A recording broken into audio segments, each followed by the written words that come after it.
You're in the Paracast, the gold standard of paranormal radio. And now, here's Gene Steinberg. With Gene and Chris on the Paracast, we are exploring some fascinating subjects today. In fact, a little bit later, we'll be talking about writings on an unknown history. What is that all about? You'll find out. But right now, let's talk about a few things. First of all, of course, we have last week's episode featuring Ken Thomas. Now, Ken Thomas is the parapolitical or conspiracy theorist of the ages.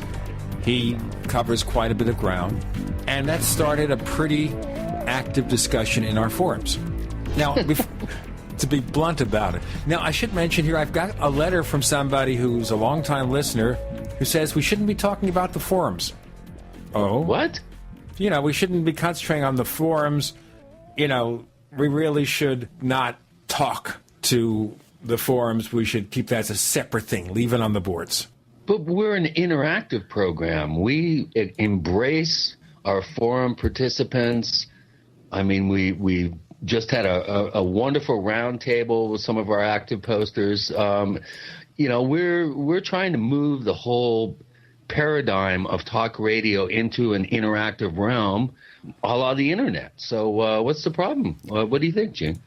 I think that what makes this show special is that we have that interactivity with our forums. Some shows, they just take calls from listeners, and that's it. In our case, because of the structure of the show and the fact that we do tape in advance, we're not able yet, I say yet, to take calls from listeners. But this way, if you take calls, the problem is that you can only take a few. If the show is popular, and we hope that we're very popular, you'll have lots of people fighting to get connected. So you may have 100 people calling you, but you can only take 5 calls. So therefore, 95 people are left out. With our forums, anybody can join. That's it. Anybody can join. As long as you follow a few simple terms of service, you don't get too abusive, you don't commit illegal acts, you get in there. It's just as simple as that. It's free. If you go to forum.theparacast.com, you are on an equal footing with everybody.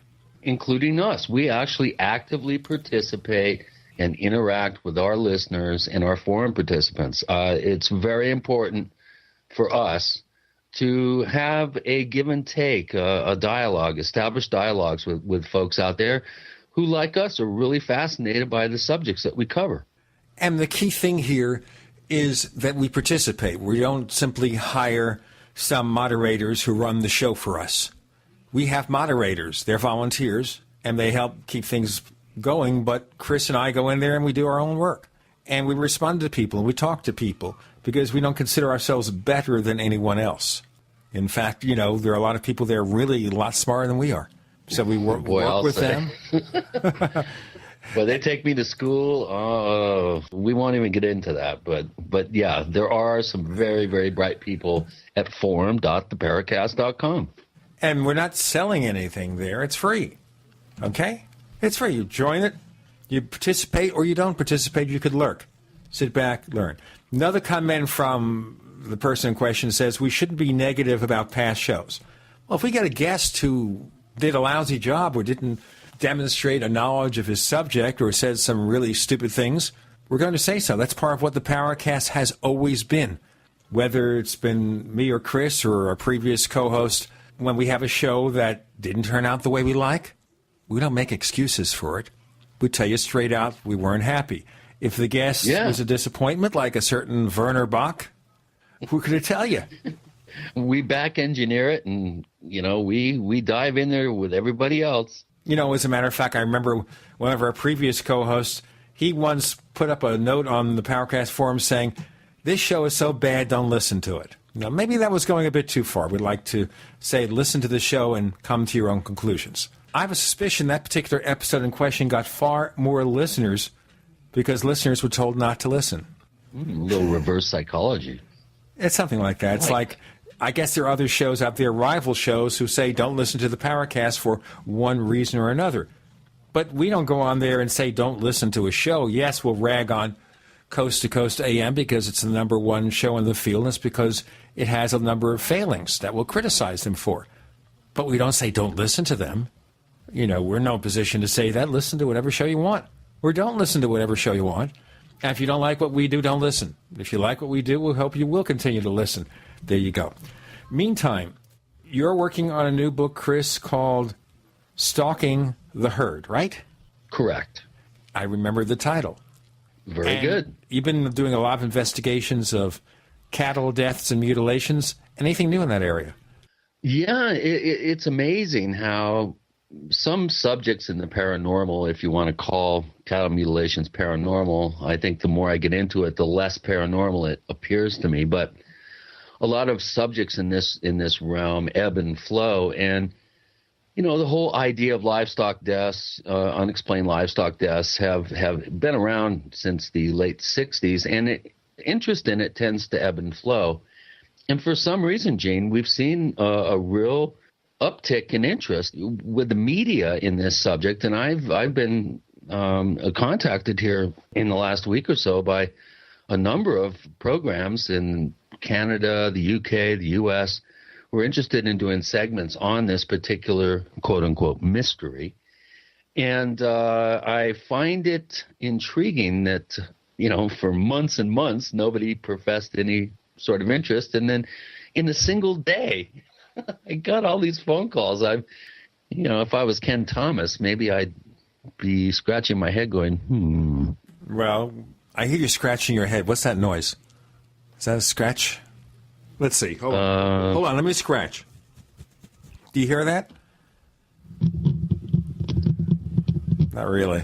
It just sounds like silly microphone noise stuff. How's this work? Listen. Right. Did you hear that? Ooh, it feels good. A little higher. A little higher? Wait a minute. Yeah. Oh, right there. Thanks.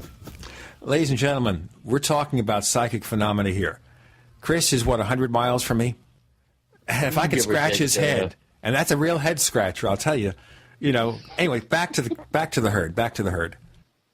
Well, I've been posting a number of videos that I've taken over the years. People have been dogging me for years. Why don't you have your video up on YouTube? And quite frankly, there's very little quality footage of real cattle mutilation cases up on the web. And because I am gearing up to publish a book, which I would hope to be the definitive look at demystifying the mystery of cattle mutilations, which we can talk about. But I've gone ahead and I've been slowly putting up some YouTube videos that feature some of my more intriguing cases that I videotaped back in the 90s. And just to give listeners and viewers a sense of what it's like to be out in the field, working with ranchers, working with law enforcement, and documenting these very perplexing, head-scratching cases. We're going to have to look for some really good sound effects, some head-scratching sound effects. So whenever we have a head-scratching case on the Paracast, ladies and gentlemen, we will have the head-scratching sound. I'll look for a good sound. We'll have to do that because I don't think what I do there, that doesn't sound like anything, does it? It sounds preposterous. I mean, even, for example, in old radio, when they had the sound of hoofbeats, it wasn't a real horse, was it? Tell us about our guest for today. Fascinating stuff. Oh, boy. I am really looking forward to today's Paracast episode. Richard Smoley is a graduate of Harvard and Oxford, and he is an extremely gifted writer, number one. He was an editor for Gnosis Magazine for quite a number of years, and he's written a book called Supernatural, and I'm telling you, Gene, this is going to be sitting by my bedside, slowly getting annotated with little sticky notes and underlines. This is really good stuff. This is one of the more gifted writers, I think, that the Paracast has ever featured on the show, and I'm really looking forward to getting his take on, as he calls it, the supernatural, writings on an unknown history. And this is right down the Paracast alley. Richard Smoley, author of Supernatural, coming up next on The Paracast.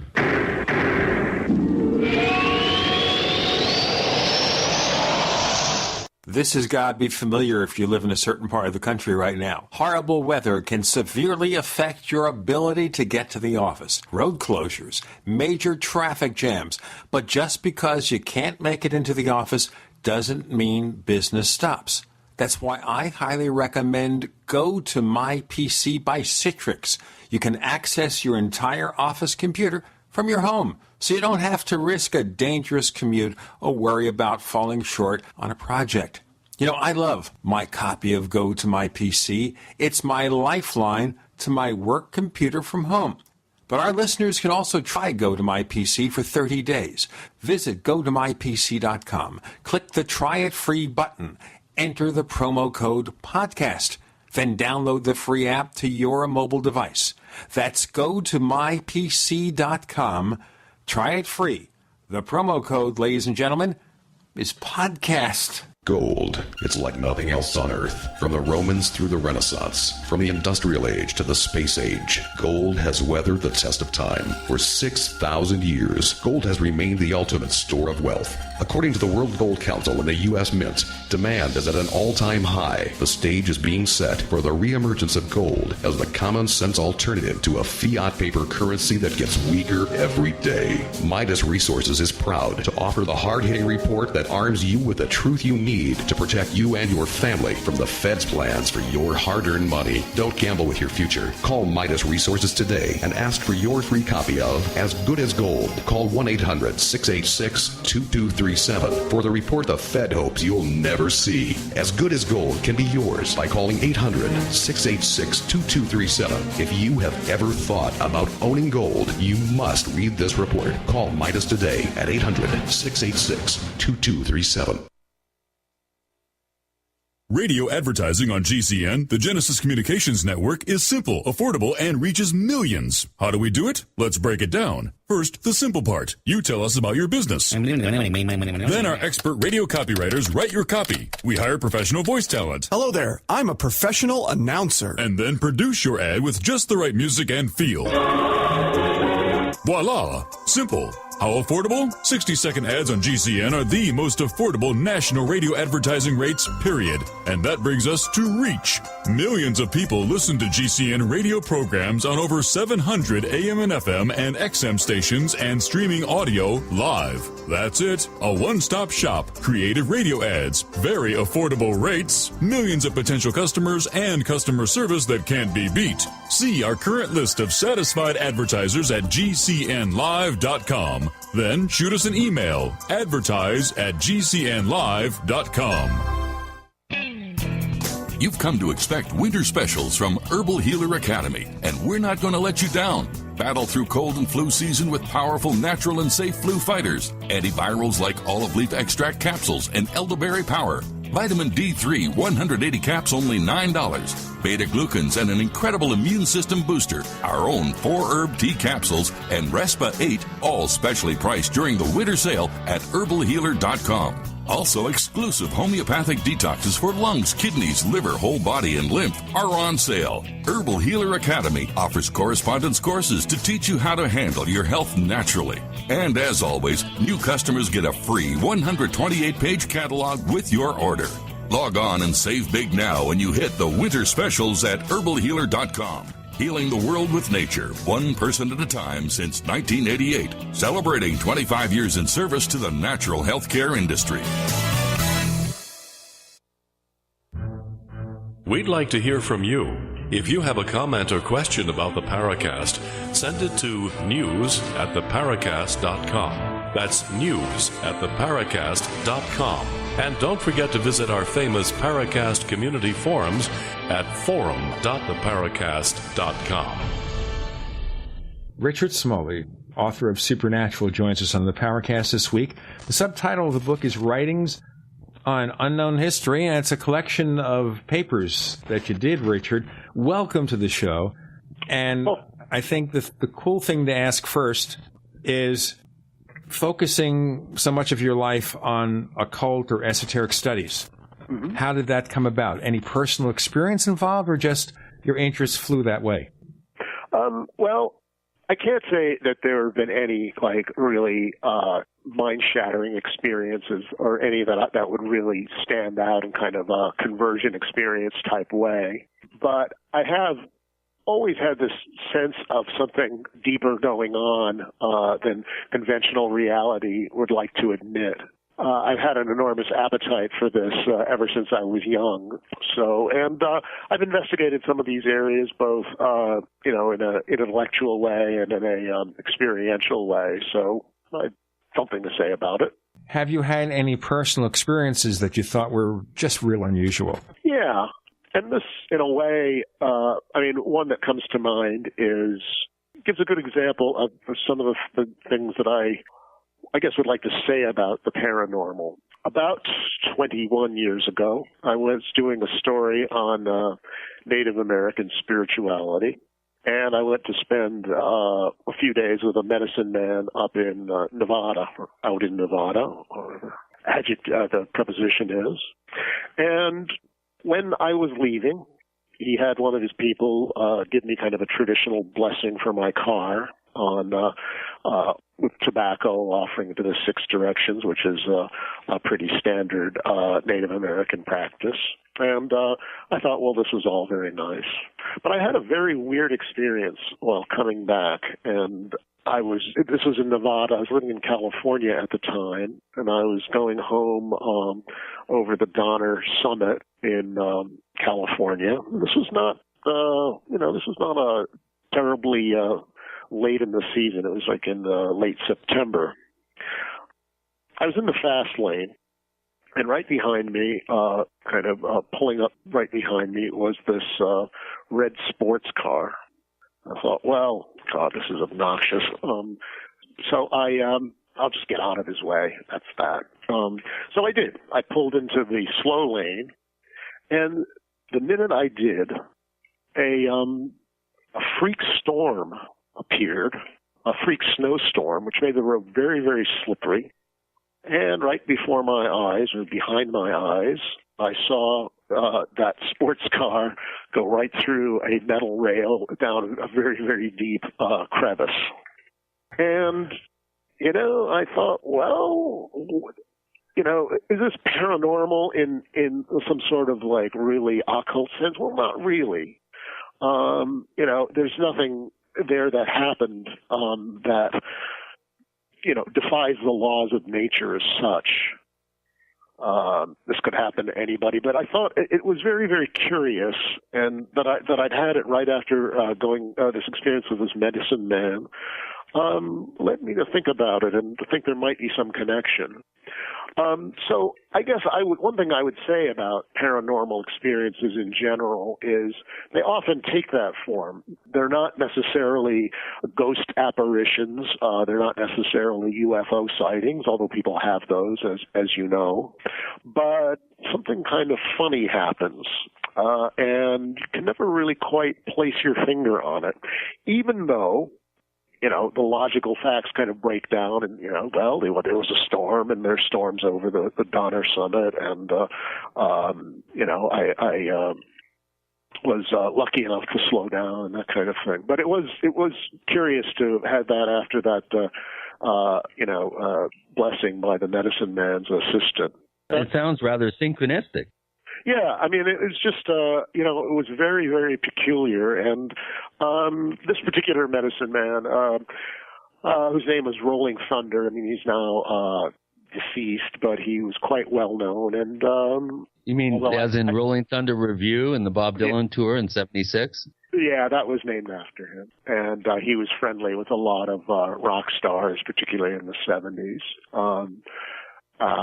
But he was also known for having certain power over controlling the weather. Now, I had no reason to believe he called up that storm or anything like that.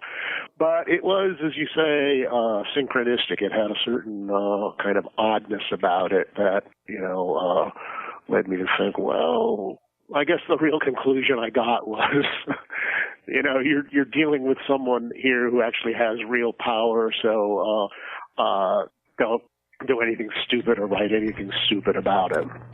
Now, Rolling Thunder, wasn't he, was Lakota, correct? No, he was part Cherokee. Cherokee, okay, a little south. He was more, and east. He did live in Nevada at the time. He lived in Nevada for a long time and died, I think, in the 90s. A new book has just come out about him, but I don't remember the exact date. So have you done much investigation and research into Native American spirituality and their particular interesting insights into what the rest of us would call sort of paranormal or supernatural sort of forces, energies, practices? A little bit. It's certainly not an area that I'm an expert on, but I've looked into it a little. And one thing I guess I would say is that there's this very strong sense in the psychologist C.G. Jung noted this, that there is, in a sense, kind of a spirit of place that all of us share. He wrote a curious essay called The Complications of American Psychology, in which, essentially, he was over here. He said he saw kind of Native American characteristics in, many people who are obviously not ethnically from that background. It's an interesting area because I think it's an area where kind of the dominant, majority culture needs to sort of figure out where exactly, how do we fit in with the land? We're not like Europeans, like the British. The British have been there for thousands and thousands of years. They really go back to prehistory despite various conquests and whatnot. And, although not everybody is like really into that stuff over there, you do get a sense of much greater integration with the landscape than you do among Americans. Particularly people whose families have only been here like a few generations. So, do you think that might tie into why the UK is considered one of the more haunted places on the planet? I seem to have read some pretty interesting sort of analogies of haunting sites and how England seems to be just rife with them. They're per capita. I think there's more haunted sites in England than any other place in the Western world. Do you think this tradition of being there for so many years lends itself to possibly layering these types of phenomenal effects and events and occurrences onto the populace as they progress through time? Richard's answer will come in a moment. We have Richard Smoley, author of Supernatural, Writings on an Unknown History. He'll answer Chris's question. You're in the Paracast.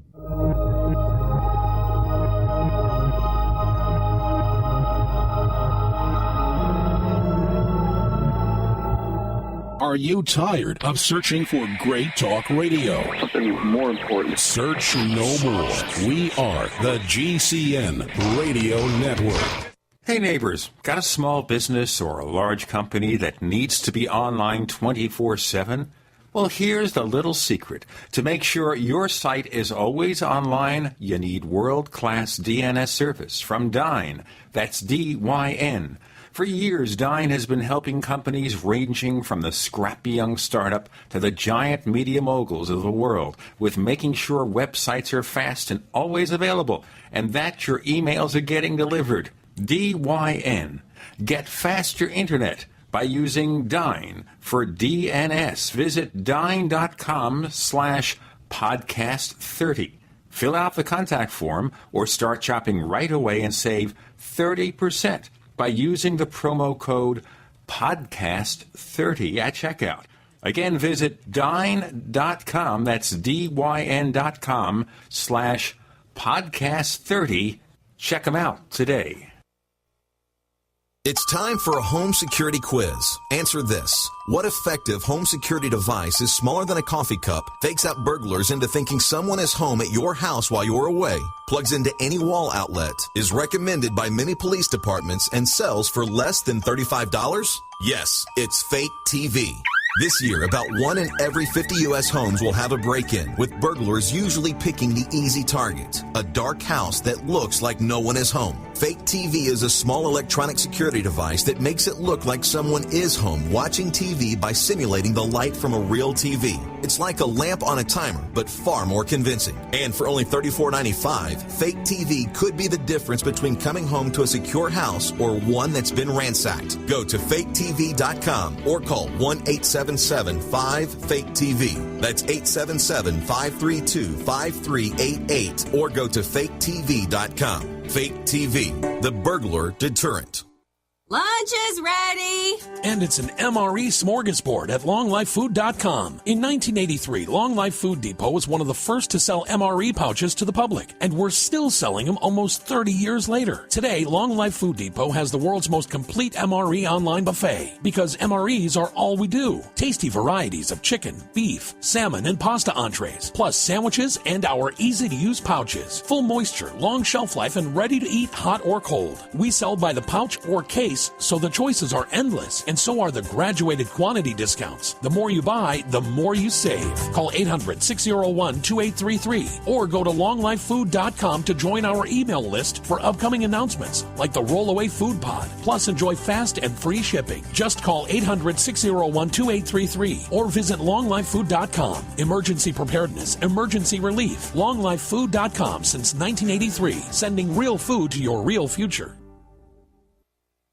Hello? Congratulations. For what? For losing all that weight. How'd you do it so fast? ASAP. ASAP what? What's that mean? Are you ready to get as skinny as possible, as soon as possible, as simple as possible, and as sexy as possible? I'm listening. Then get with the ASAP program. It's real and it works. No smooth talk, no slick advertising, and no exaggerated claims of success. I've got to know more. Welcome to ASAP, as slim as possible. Whether you have 10, 20, or 50 pounds to lose, ASAP is your weight loss answer. ASAP targets the abnormal fat reserves and makes them available to be burned as fuel and contains no caffeine or hormones. Order ASAP at wholesale prices or join the team to share the business with others. Visit GCNteam.com or call 877-878-4203. GCNteam.com or call 877-878-4203. Lose weight and look great with ASAP, as slim as possible.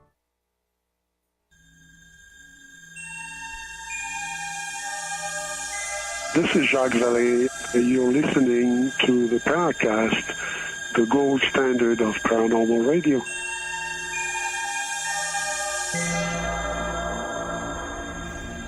With Gene and Chris on the Paracast, we're proud to be talking to Richard Smoley. He's author of Supernatural. It is a classy book. It reads classy and it looks classy. And Chris asked a question about the greater prevalence of unusual events, say hauntings, in the UK. Richard? Yeah, I lived in the UK for a couple of years as a student. That was my impression, that there was a great deal more of that, and there's a great deal more lore about it. I think one reason, in a sense kind of practical, is that the houses are much older. For us, an old house is, a house that's 100 years old. In Britain, an old house. Yeah, that was just built yesterday.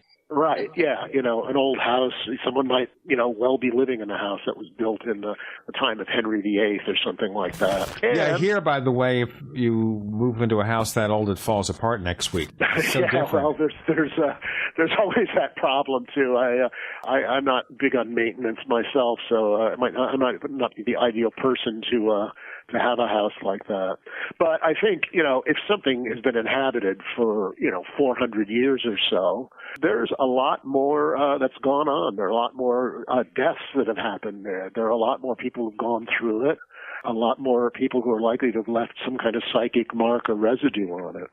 So I think that, is definitely part of the scene over there. And certainly not every old house is haunted, but, you certainly hear a lot more stories about it. A friend of mine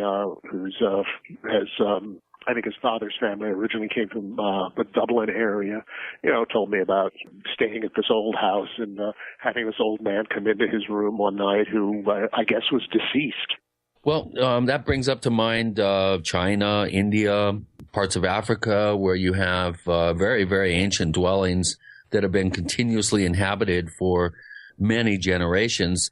Do you see kind of a correlation between the actual proximity and age of a dwelling and the amount of people that have cycled through there as perhaps lending itself to more of a prevalence of potential haunting or residual type psychic effects? Yeah, I think so. I mean, what are the most haunted parts of the U.S. or, what are at least thought to be the most haunted parts of the U.S.? Well, probably New England.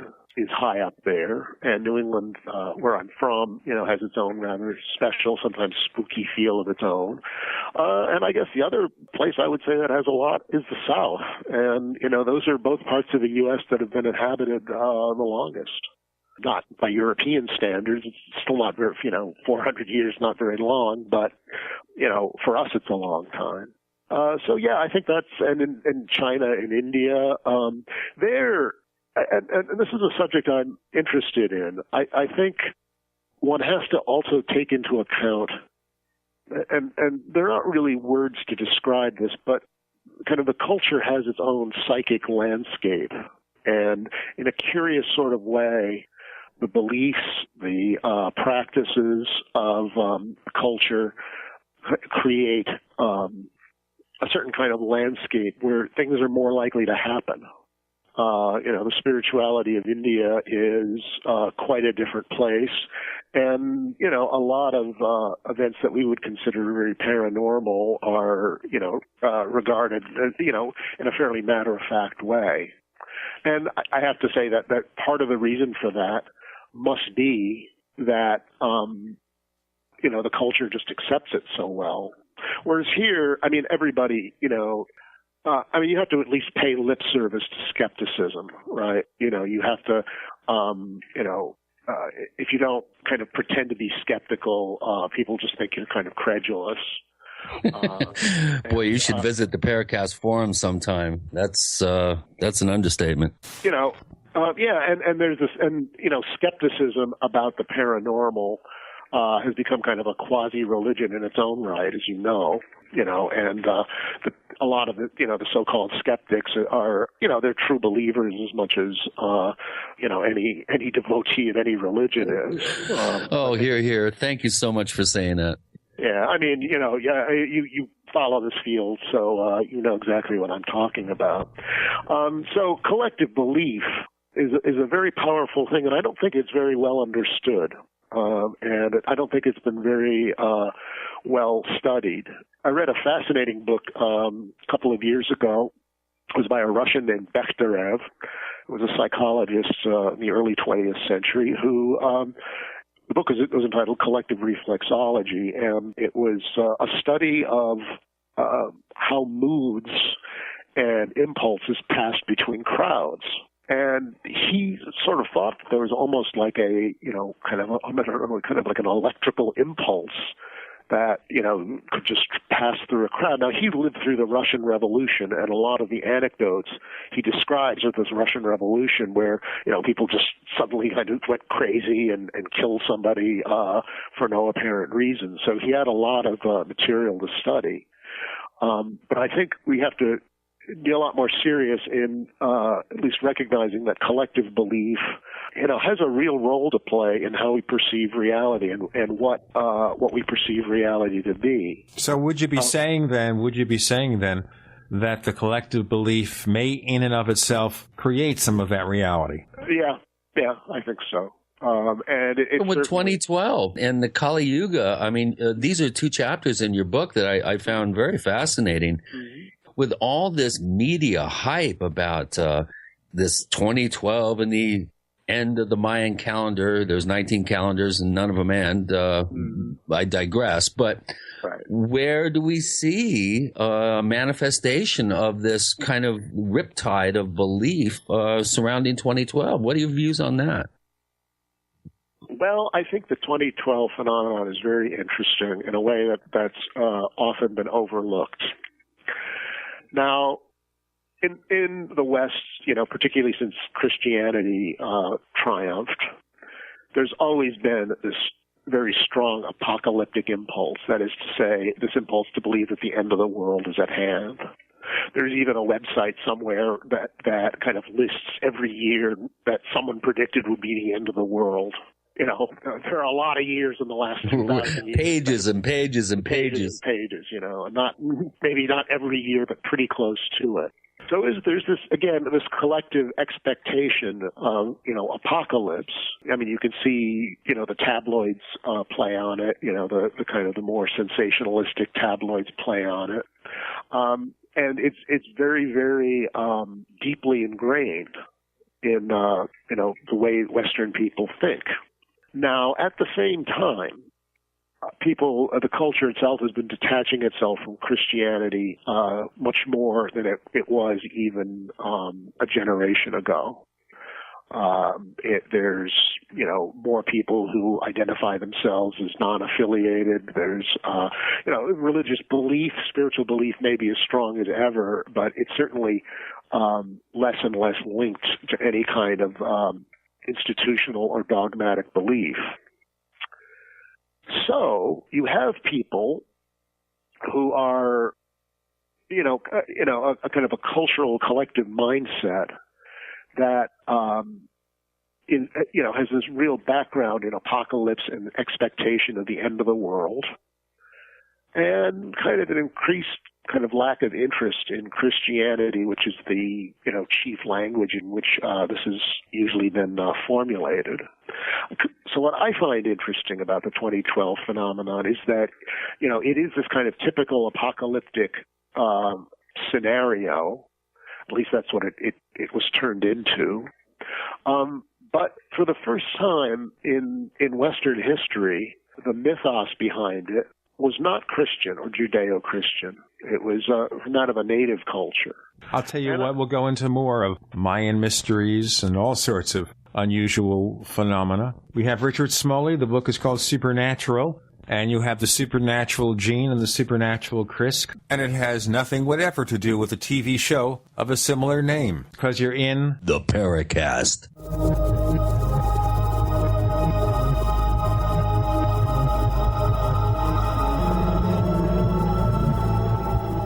The GCN Radio Network, providing the world with hard-hitting talk radio. GCN.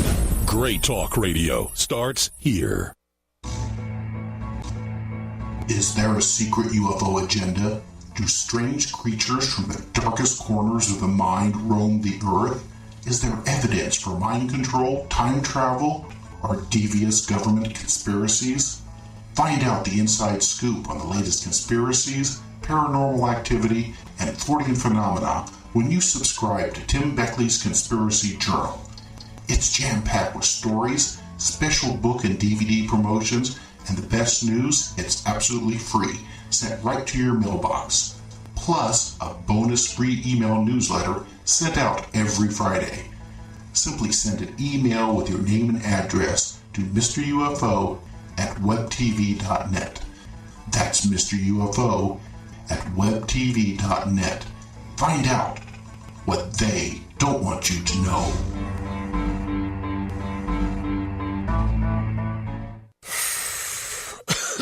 Are you still a traditional smoker? Now experience a new lifestyle and try vaping with e-cigarettes by LeSig.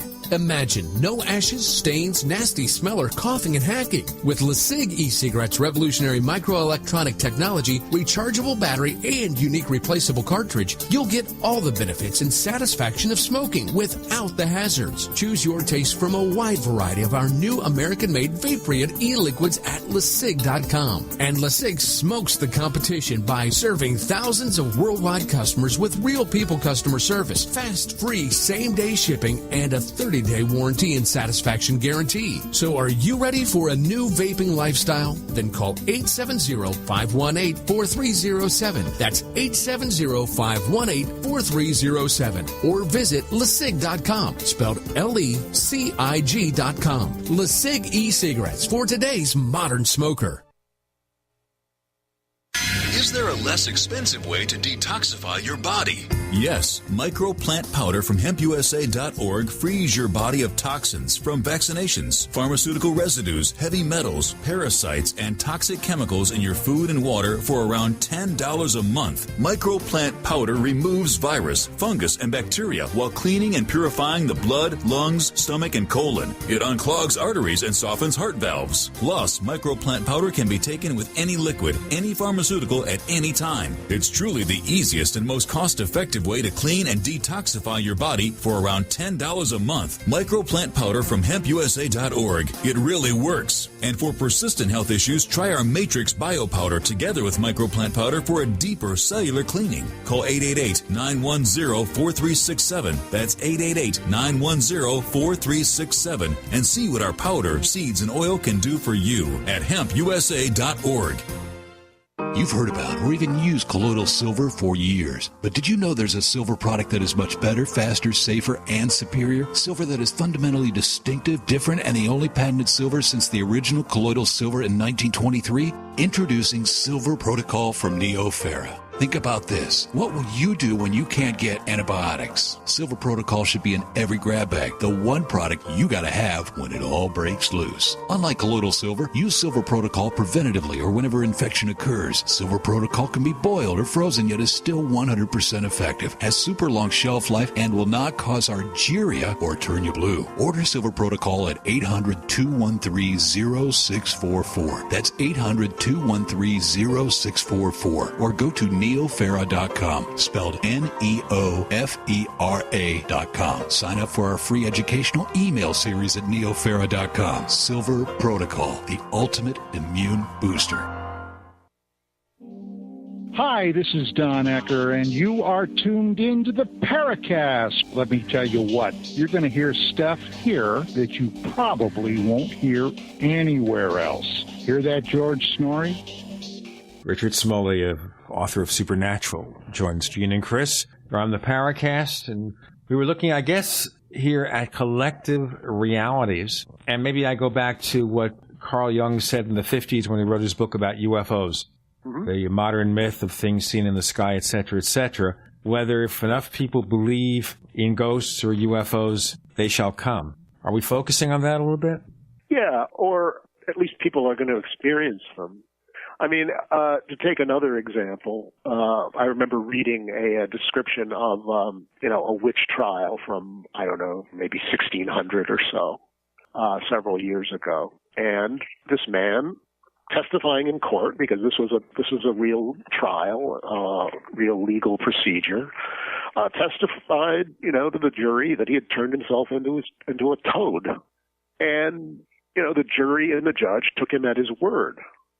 This was like, serious factual, procedure. This was right, and they frog walked him to the burning stake. Yeah, well, that's it. I'm sure they did, but the thing about it is that at that point, the view of reality was such that, you could turn yourself into a frog or a toad, and like do some good or evil that way. People believed it. And no one questioned it as a piece of factual testimony. Whereas if someone, said that today, then, they would get off on an insanity plea, right? Well, no, they'd accuse him of actually licking Bufo valerius, the DMT toad. Right. Yeah, that's one psychedelic drug that hasn't really gotten incredibly popular over here. I don't know if that's due to come or not. But yeah, when in doubt, lick the toad. Well, if it's on enough reality shows, people will embrace it. Right. And that's that there's a lot of reality shows and a lot of kind of mass interest in the paranormal is. In a way, there's like there's a universal kind of, I would say, human need to believe that there's more to reality than, what an 8th grade science textbook is going to tell you. No, I'm not sure. I think the younger generation, we're talking jaded. It doesn't matter what sort of belief system you come up with, they're going to have some sort of comeback and some jaded sort of cynical response that is going to, put a humorous spin on it, but negate it at the same time. I think, at least in this country, we're seeing a trend towards the opposite, where people are so jaded, they're so overwhelmed by the media and all these subjects that, just don't really grip younger people. I think we're seeing some sort of like sway to the opposite end of the spectrum.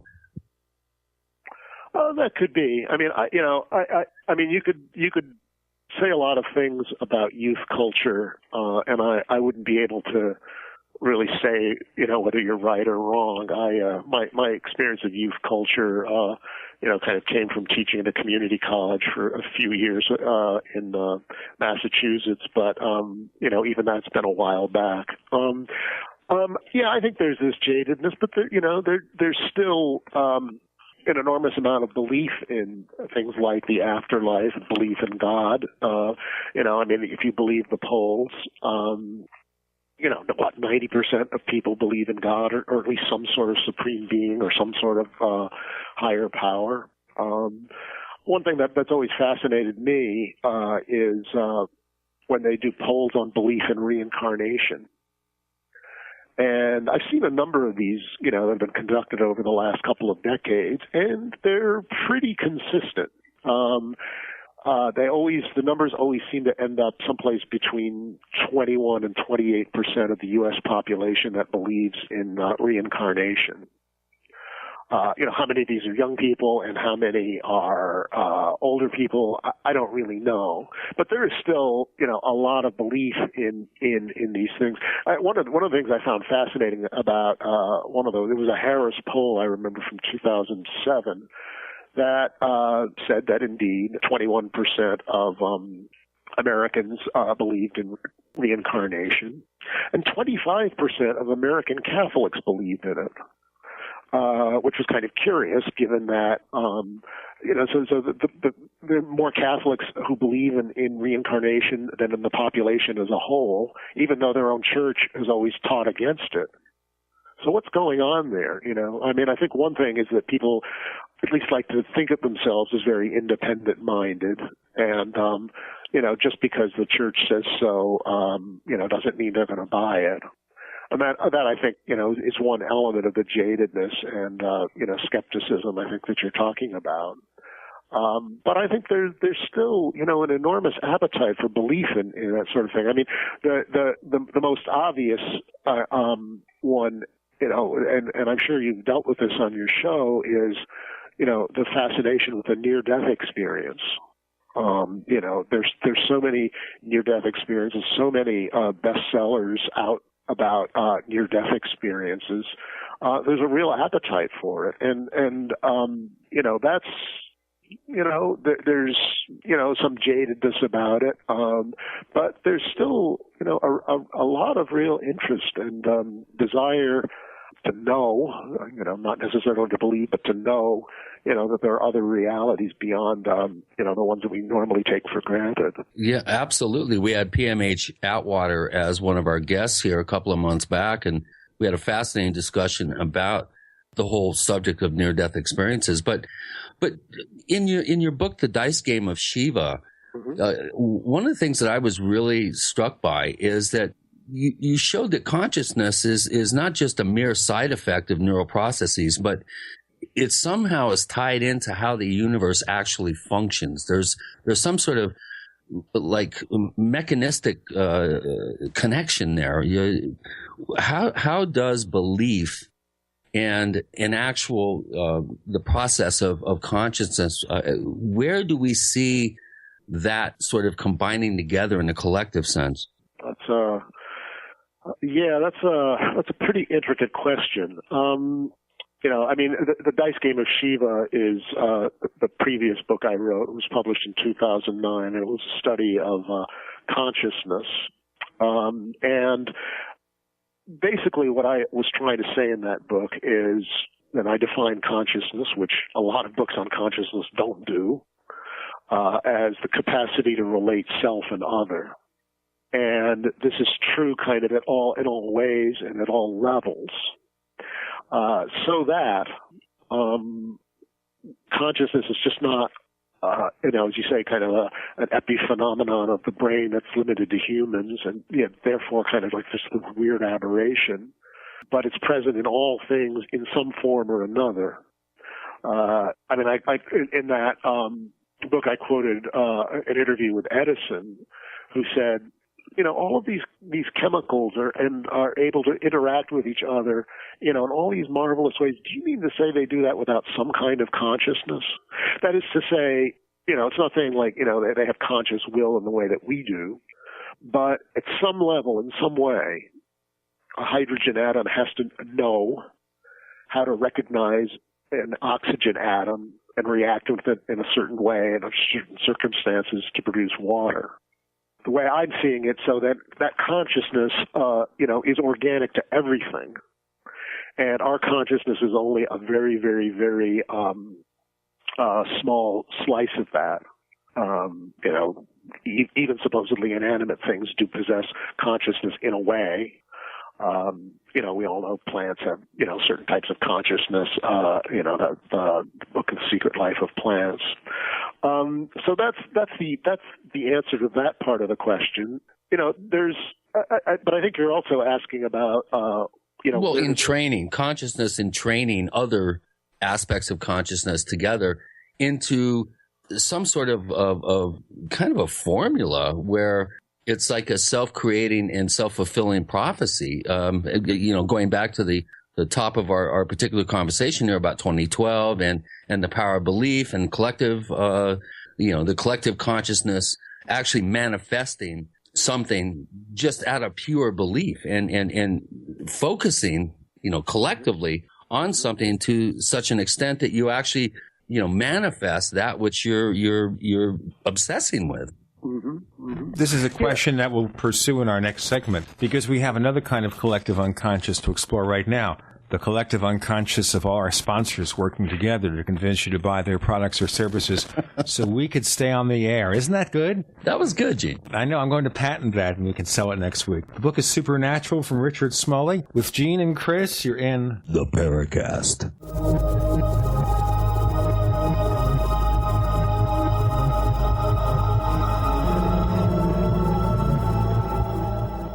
America's #1 source for independent talk radio for over a decade. We are the GCN Radio Network.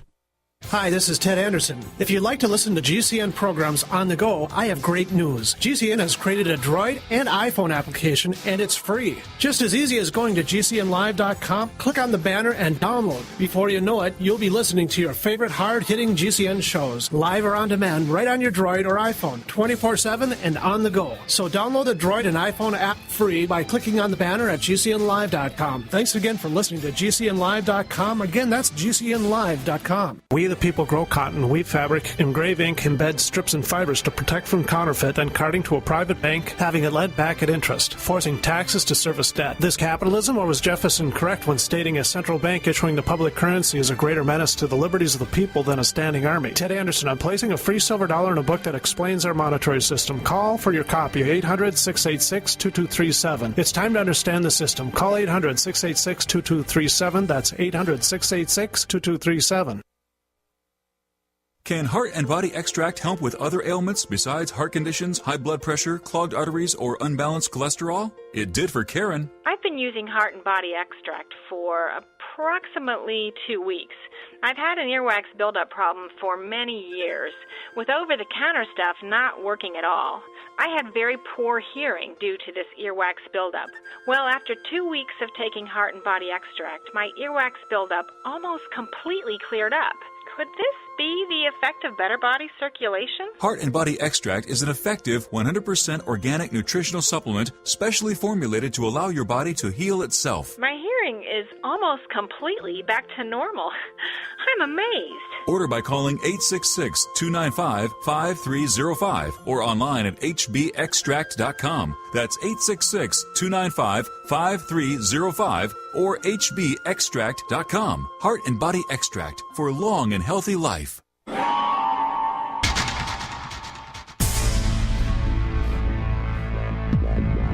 Welcome back to the Paracast, the gold standard of paranormal radio. And now, here's Gene Steinberg.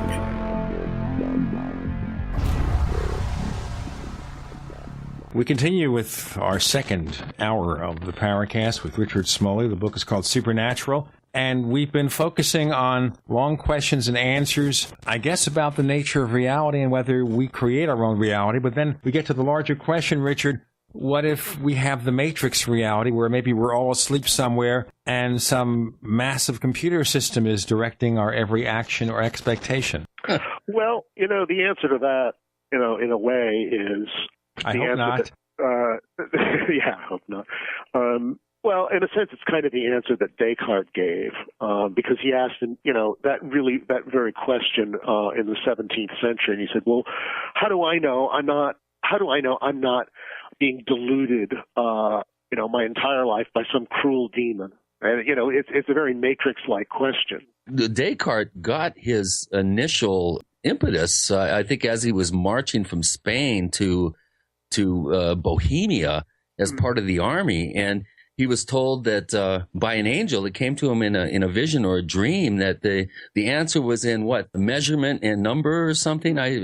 Correct me if I'm wrong there. Yeah, I don't remember the exact details, but the story does go something like that.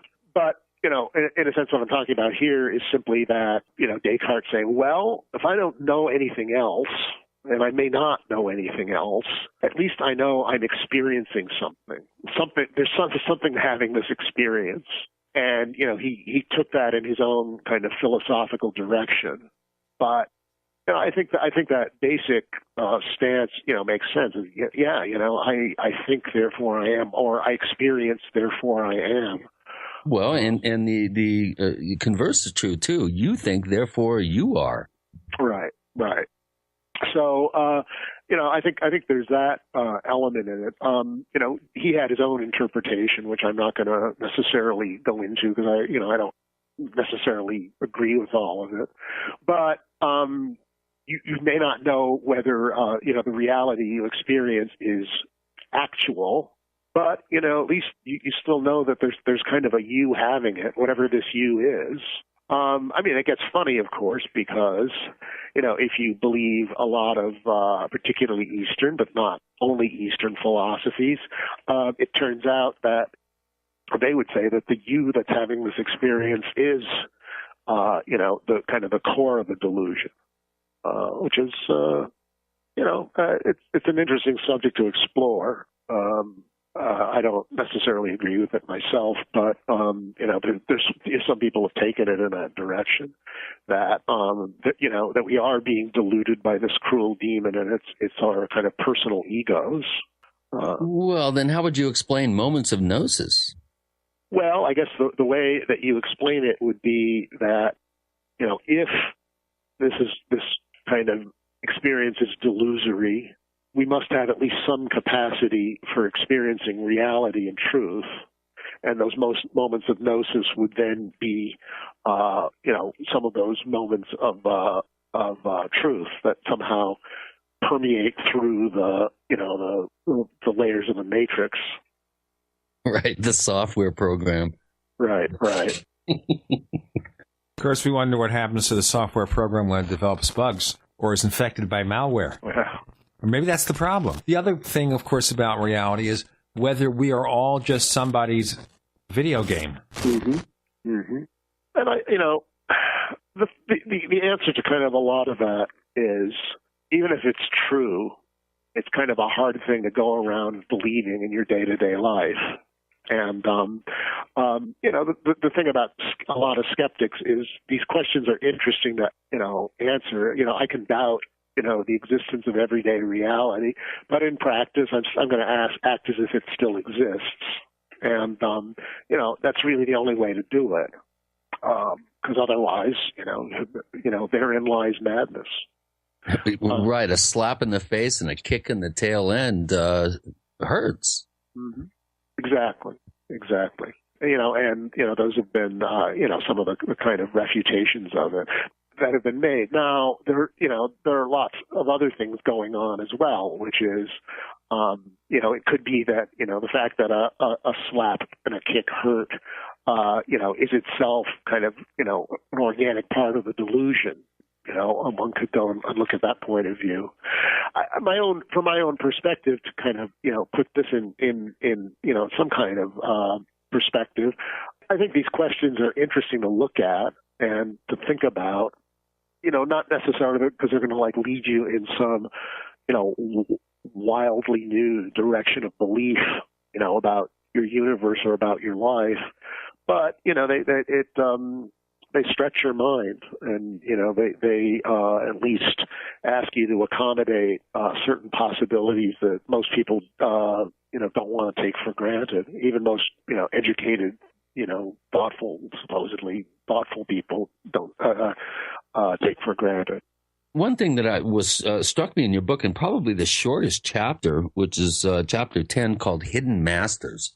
Mm-hmm.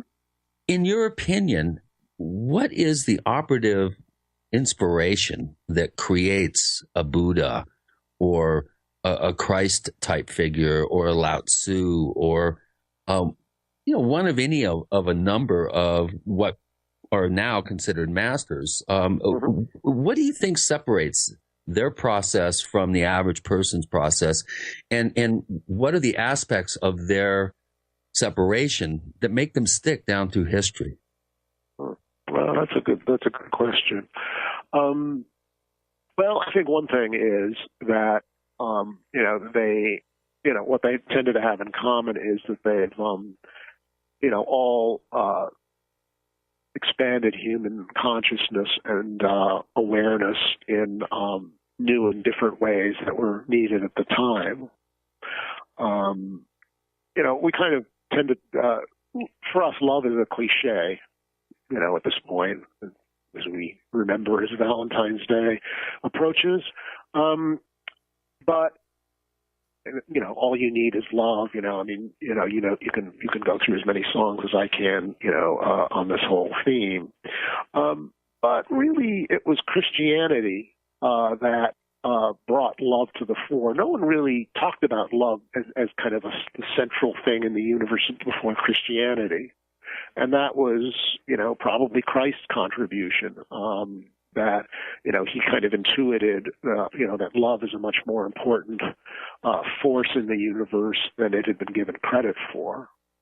Even if a lot of, the ethical teachings that he gave were, not totally unlike those that, other religions and other traditions gave as well. So I think that possibility of opening minds and just totally new directions is an extremely important part of it.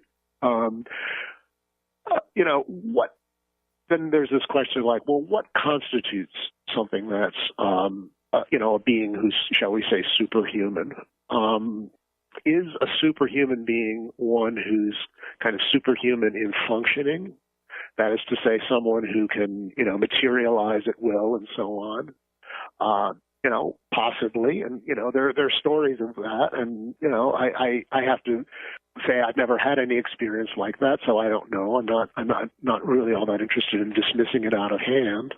The 7 labors of Hercules. Right. But another aspect of these kind of superior individuals, that we do sometimes see, is a much higher ethical level than the normal person normally displays, and that, what actually happened with the crucifixion of Christ and so on is, the subject for, hours and hours of radio shows. But on this show, we have to do a break, and then we'll get into more of this. Maybe that's why we like our superheroes like Superman. Right. And by the way, if you have a comment or a question about the Paracast, we'd love to hear from you. You can write us news@theparacast.com. That's news@theparacast.com. Or send us a tweet. We're known on Twitter as The Paracast. We have Richard Smoley joining Gene and Chris in The Paracast.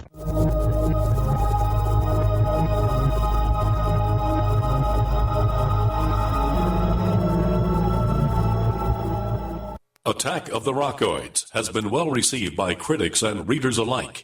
It's a thrill-a-minute story you'll never forget. A former U.S. military intelligence officer is haunted by intense dreams about a beautiful woman pleading for his help after a terrible battle in outer space. But the dreams turn out to be true and thrust him into a telepathic love affair with a woman whose faraway planet is intent on destroying the Earth. And now the gripping tale continues in The Coming of the Protectors. It's the second book of the Rockoids trilogy, a galaxy-spanning adventure that pits our hapless heroes against powerful, fanatical enemies that threaten the lives of freedom-loving beings everywhere. Attack of the Rockoids and The Coming of the Protectors. Classic science fiction at its best, available now. For more details, visit rockoids.com. That's ROCKOIDS.com.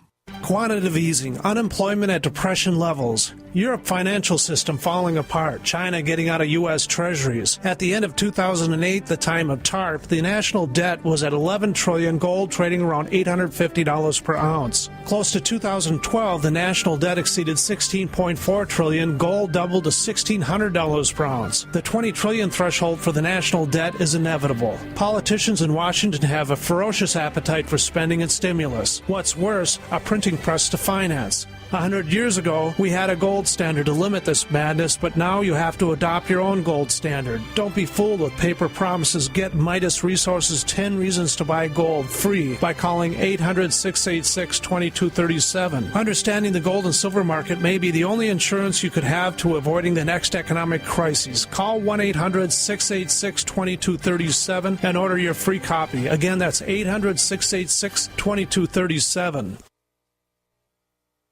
We all know that Berkey water purification systems are the most trusted name in water filtration. As an authorized Berkey dealer for over 6 years and serving thousands of satisfied customers, the Berkey Guy offers amazing specials for Berkey water filtration systems. The Berkey Light systems include a set of self-sterilizing and recleanable black purification elements that purify water by removing chlorine, pathogenic bacteria, cysts, and parasites to non-detectable levels and remove harmful chemicals such as herbicides and pesticides. Order the Berkey Light system today, complete with 2 black Berkey elements for only $231, and the Berkey Guy will ship your order free of charge. With the purchase of a Berkey Light, the Berkey Guy is also offering a set of fluoride and arsenic filters for only $39.99. That's over 30% off the retail price. Call the Berkey Guy at 1-877-886-3653. That's 1-877-886-3653. Or order online at goberkey.com. That's goberkey.com today.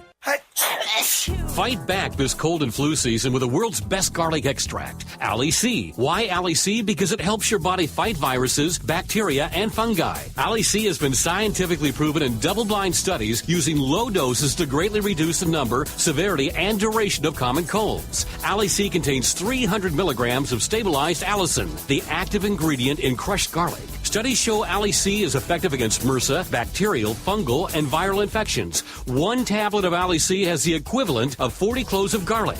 Ali C supports your body's resistance to all types of conditions and can help lower high blood pressure and high cholesterol. So boost your body's resistance to infection with nature's best garlic extract, Ali C. For more information and to order Ali C, call 877-888-7126 or go to garlichealthproducts.com. That's 1-877-888-7126 or go to garlichealthproducts.com for your Ali C today. We'd like to hear from you. If you have a comment or question about the Paracast, send it to news@theparacast.com. That's news@theparacast.com. And don't forget to visit our famous Paracast community forums at forum.theparacast.com. With Gene and Chris on the Paracast, Chris O'Brien asked the question that the late Mayor Edward Koch asked. How am I doing? You're doing fine, my friend. The book is Supernatural from Richard Smoley, exploring the frontiers of reality. But it's almost a silly question, but I'll ask it anyway because I raise it. The fact that we so much love these superheroes who are so much better than we are. They have these powers, almost godlike. And if you look at the trailer for the new rendition of Superman called Man of Steel, they're trying to present him almost as a godlike figure, don't you think? Yeah.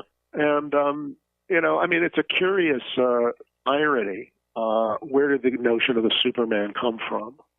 Well, it actually comes from Nietzsche, the philosopher Nietzsche, and he said, God is dead, long live the Superman. That's almost like a verbatim quote of Nietzsche's. Now, I am fairly strongly convinced, for reasons that are too intricate to go in here, that, at least some of the people who were involved in designing Superman were at least aware of Nietzsche's ideas. And, this becomes like another topic in itself, like to what extent do esoteric, mystical ideas permeate mass culture, and how do they get around to doing that? But, the other thing about Superman is kind of a semi-divine figure. And again, one of the things that makes him semi-divine, and that's kind of one of the points I was, making earlier, is not only his, capacity to, stop trains and, do all that sort of thing, but, his sort of superior ethical stance, that he's always fighting for, what used to be known as truth, justice, and the American way. And, this kind of ethical superiority, in a way, is as much part of the Superman mystique as the superpowers themselves. Well, the one thing about Superman is he always had a higher ethical standard. But one thing started by, wait a for minute, example... Gene. Hold on. When Superman came out, he was nothing more than a very artful, well-calculated propaganda tool during World War II. Well, we understand how they would use him because of that. But the essence of Superman is he has a higher moral, ethical behavior because he comes from this advanced race of beings from Krypton. So what is kryptonite? That's the devil, I guess.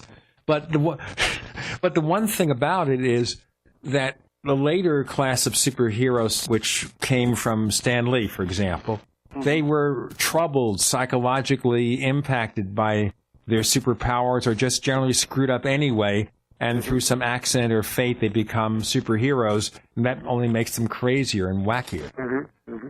Well, that's the thing. A genre starts out. All genres start out kind of fairly simple and cartoon-like, and as people keep exploring the possibilities of them, they get both weirder and more sophisticated. And I think that's probably true with the whole superhero mythos. But really interesting, I think, dovetails into an interesting subject. And you have a very interesting chapter in your book, Supernatural, about Atlantis.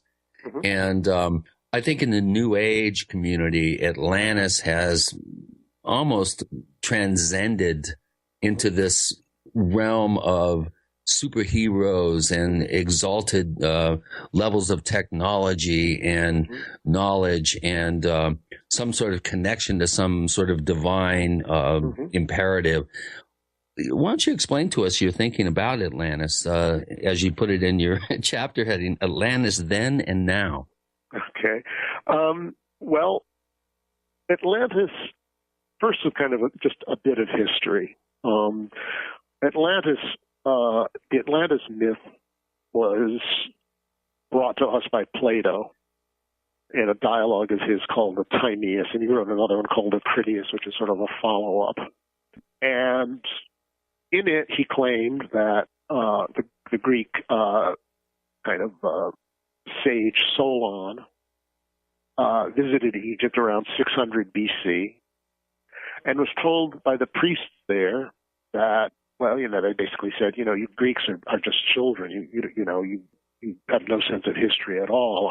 Our history goes back, thousands and thousands of years. And, part of the story was the myth of Atlantis, this continent that was in the, I guess Plato basically said it's by the Straits of Gibraltar, the Pillars of Heracles, as it was known in those days.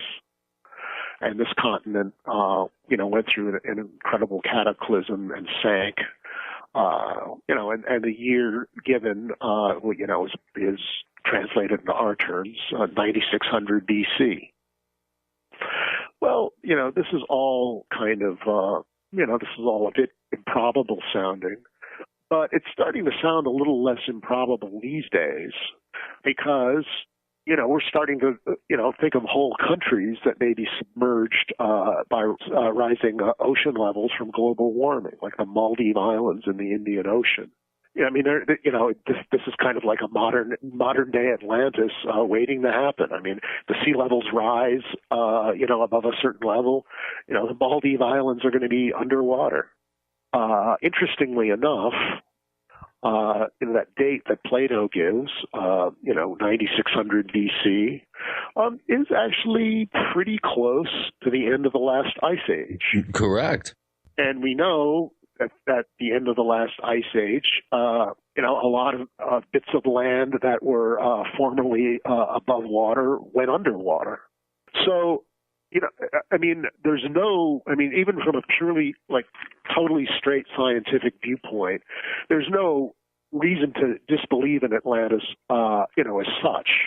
It's not like paranormal phenomena or UFOs where you have to kind of, really stretch your view of reality to, even make sense of it. Here, no, this is according to, standard science, this is what happened. There's no reason a comparatively advanced civilization couldn't have existed that, was inundated. Plato's own account of it is very clearly allegorical in a lot of ways. He was into sacred geometry and that kind of thing, and a lot of his account, has a lot to do with that. Well, there was also issues of abuse of power and punishment. The end of the civilization occurred because of the Atlanteans not, maintaining that higher ideal. Right. And, most of, at least the contemporary, myths of Atlantis, from, things like Theosophy from Edgar Cayce materials, and similar sources, say that the Atlanteans became, corrupt at a spiritual level, even using occult forces, for low or sinister ends. We'll go into more of what happens in the fate of losing your spiritual grounding. With Gene and Chris, you're in the Paracast.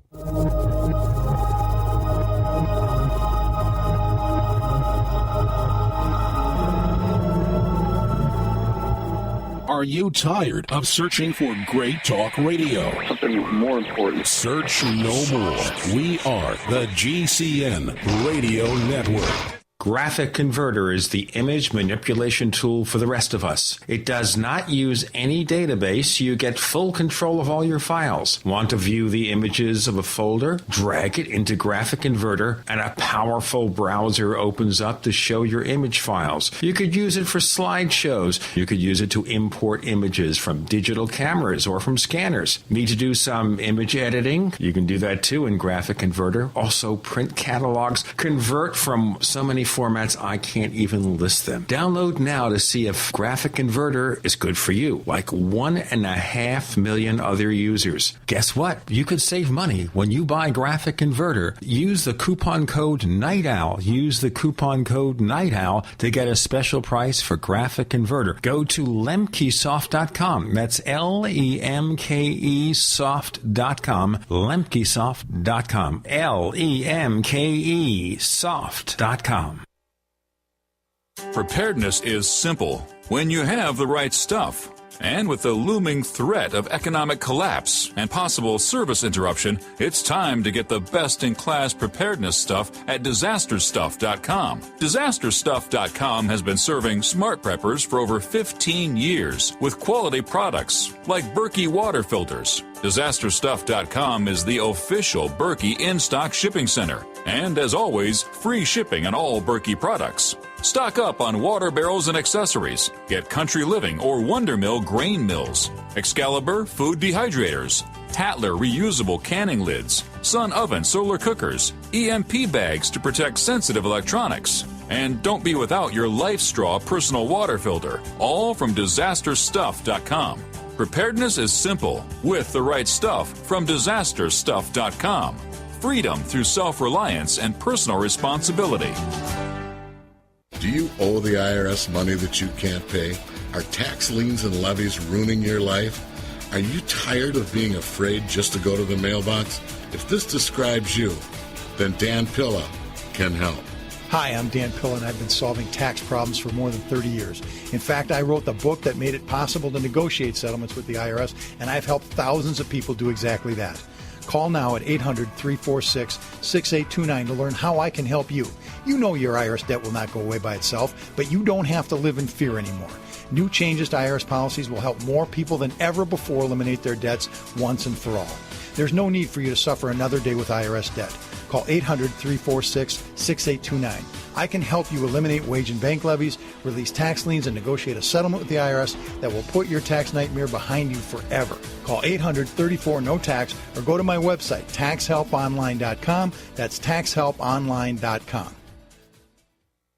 Extend your life with Extendovite.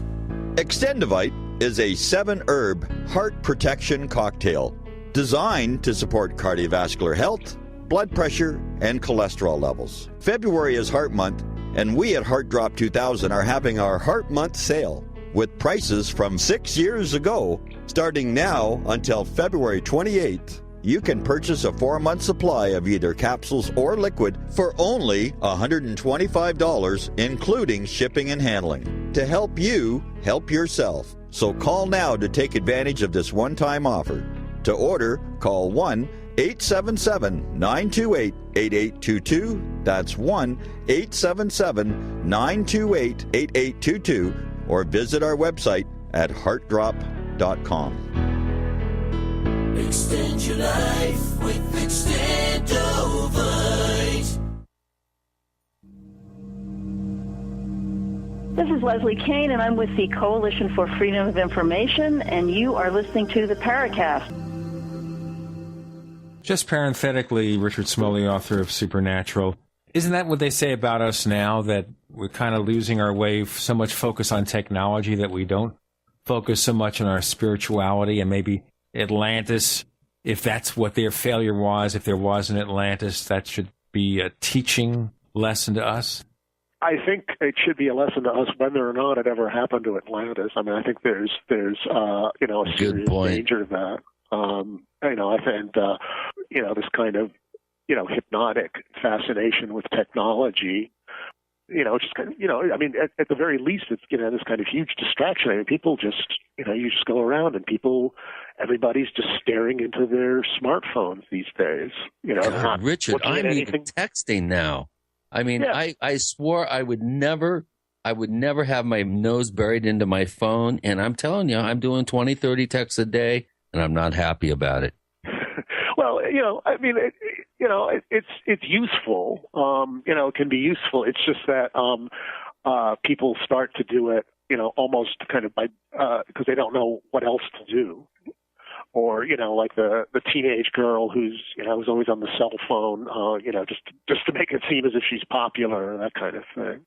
What I see, by the way, nowadays, more and more people, the last, 5 or 10 years, they walk around all day long. They've got their mobile phone in their ear, and they just can't stay away from it. They're doing a transaction, and they have to pay for something, but they're on the phone. Now, my problem is the other way, which is I'm not usually talking to somebody when I'm at the checkout counter, if that's when the phone rings. Mm-hmm. Yeah. Well, I think, the danger there, with that technology is, is it spiritually corrupting? I don't know. I think cognitively, it's very distracting, and a lot of the kind of cognitive disorders we're seeing are the result of this kind of just increased dissociation. We're, doing too many things at a time. Not to mention the side of the head brain cancer. Right. Yeah, all that stuff too. But, people are just, doing too many things at once. Your brain kind of gets dissociated as a result of doing that. I mean, I certainly do it. Most people do it. It's not so much an ethical judgment, but it's part of one of the concerns about our civilization today. Our awareness of our own surroundings, is often really just way in the background. And that, beyond a certain point, that can't be that good.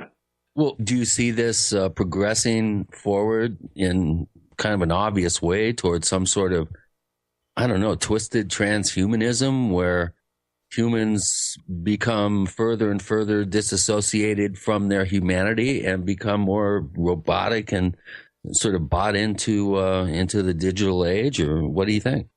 I think one thing that we always kind of have to remember is that, and prophecy and futurology, which are similar arts, are also things that are discussed in my book. We tend always to assume that the future is going to be kind of a continuation of the past. That is to say, any current trend is just going to continue on and on forever until it reaches some kind of extreme. And, circumstances don't really work that way. There are always these changes and disconnects and kind of radical shifts that nobody expected. So I don't see any reason why something like that can't occur.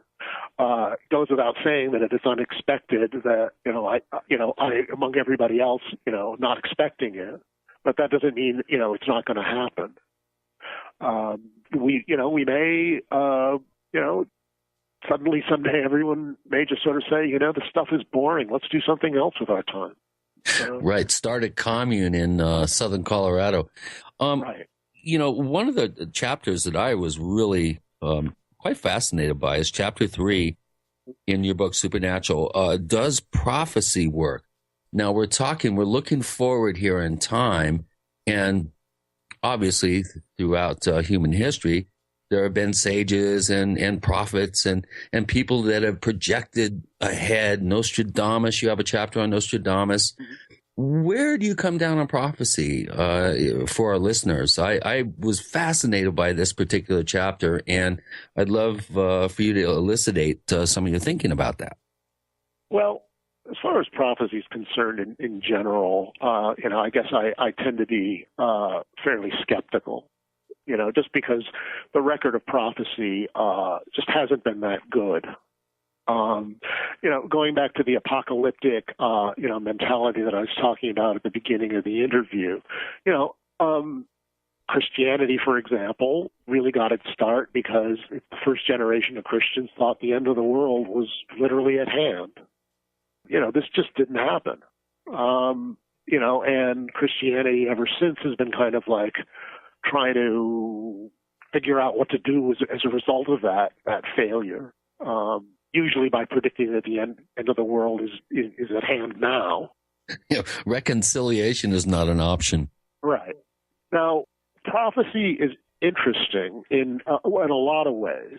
One thing is, what can you expect a prophet to say? Well, for the prophets of the type we're talking about, I mean, you have to expect, some kind of radical dislocation, some kind of great changes, because otherwise, who would care? If some kind of Nostrodamus or Edgar Casey came out and said, well, things are just pretty much going to be the way they are for quite a while, this person might actually have a fairly good chance of being right. But who would be interested in it? Who would want to read that? There's no market for it. So the apocalyptic prophet, as I've been calling him, is very, very happy to predict all kinds of disasters and dislocations, and the moon turning to blood and so on. Contrast it to the more mundane type of prophet, which you might call a futurologist. Kurzweil. Yeah, now these guys, I mean, most of them have no particular occult bent. How do they predict the future? Well, they predict the future by, saying, well, if current trends continue, X and such is going to happen. But, as we know, current trends don't continue. I read a fascinating book a couple of years ago called The Year 2000 that was written in 1967. And it was by Herman Kahn, who was kind of one of the great, real or imagined futurologists of the time. And he got some things right. One thing he got right was that computers would be used for banking. But he also predicted that this kind of gradual the continuation and growth of what used to be called the welfare state.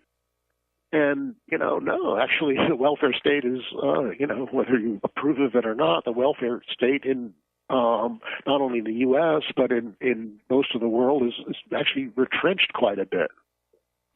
He was making his predictions, which were perfectly reasonable on the basis of what they knew at the time.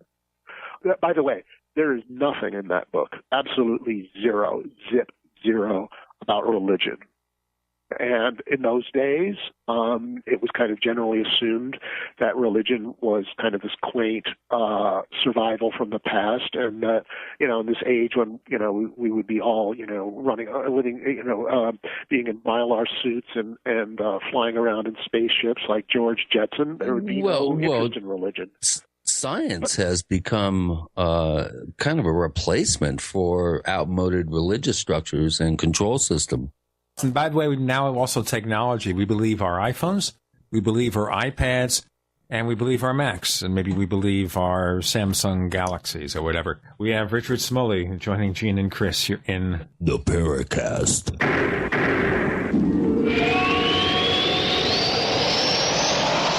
The GCN Radio Network, providing the world with hard-hitting talk radio. GCN. Great talk radio starts here.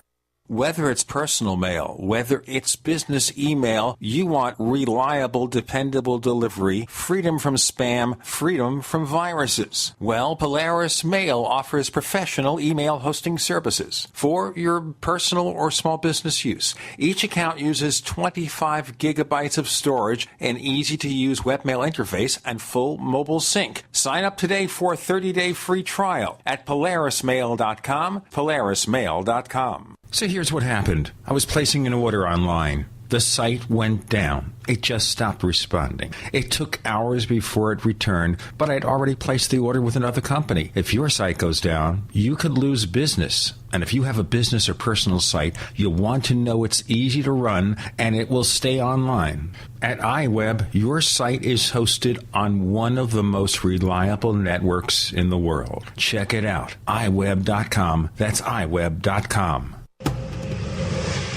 You land in Buenos Aires, then are shuttled to Santa Rosa, where a nicely furnished cabin with all amenities, Wi-Fi, executive food and wine, and laundry service awaits. After a good night's sleep, your adventure begins. You're on a golden stag safari for big game. But it's not Africa, it's Argentina. One-on-one guided hunts for water buffalo, cougar, bighorn rams, wild boar, and the biggest stag deer in South America. All gold medal quality. All the action you can handle. Land Rovers, top rental guns with scopes. All food, beverages, hunting guides, ground transportation included, and more. All more affordable than you can imagine. The adventure of a lifetime starts at goldenstagsafaris.com. The big game hunting ranch. goldenstagsafaris.com. What's better than Mountain House freeze-dried food? Buckets of Mountain House freeze-dried food. Now the freeze-dried guy introduces convenient, easy-to-store Mountain House survival buckets filled with our top-selling items. Each item is sealed in a Mylar-type pouch, and each pouch is neatly packed in clear buckets so you can easily see the contents inside. These Mountain House survival buckets come with well over a 25-year shelf life and are perfect for emergency preparedness, camping, backpacking, or at-home use. Go to freezedryguy.com, click on freeze-dried foods, and choose our 12-month, 6-month, 3-month, 1-month, or 7-day Mountain House survival bucket with 32 generous servings starting at just $69.95. And all orders to the lower 48 ship free. Call 866-404-3663 or go to freezedryguy.com. That's 866-404-3663 or go to freezedryguy.com. 100% veteran owned. The Freeze Dry Guy. A little over a year ago, I began to do a lot of research into why, even if I had a pretty good-sized meal, that I was still starving. And my research led me to a well-known fact that most of the soils that we grow our crops on here in the United States and across the industrialized world are almost completely depleted of almost all of the key minerals and trace elements that our bodies need to rebuild themselves, fight off cancer, and be healthy. I then searched out the best vitamin and mineral company out there and discovered Youngevity. The Youngevity products are designed to give you the real nutrition you need, and once you've got that, you don't have to eat as much to be satisfied. I've lost 37 pounds in 2 months, simply getting the vitamins and minerals I need. Check it out for yourself. It's incredible. Go to InfoWarsTeam.com today and order your first canister of Beyond Tangy Tangerine Complete Multivitamin Mineral Complex Dietary Supplement. That's InfoWarsTeam.com.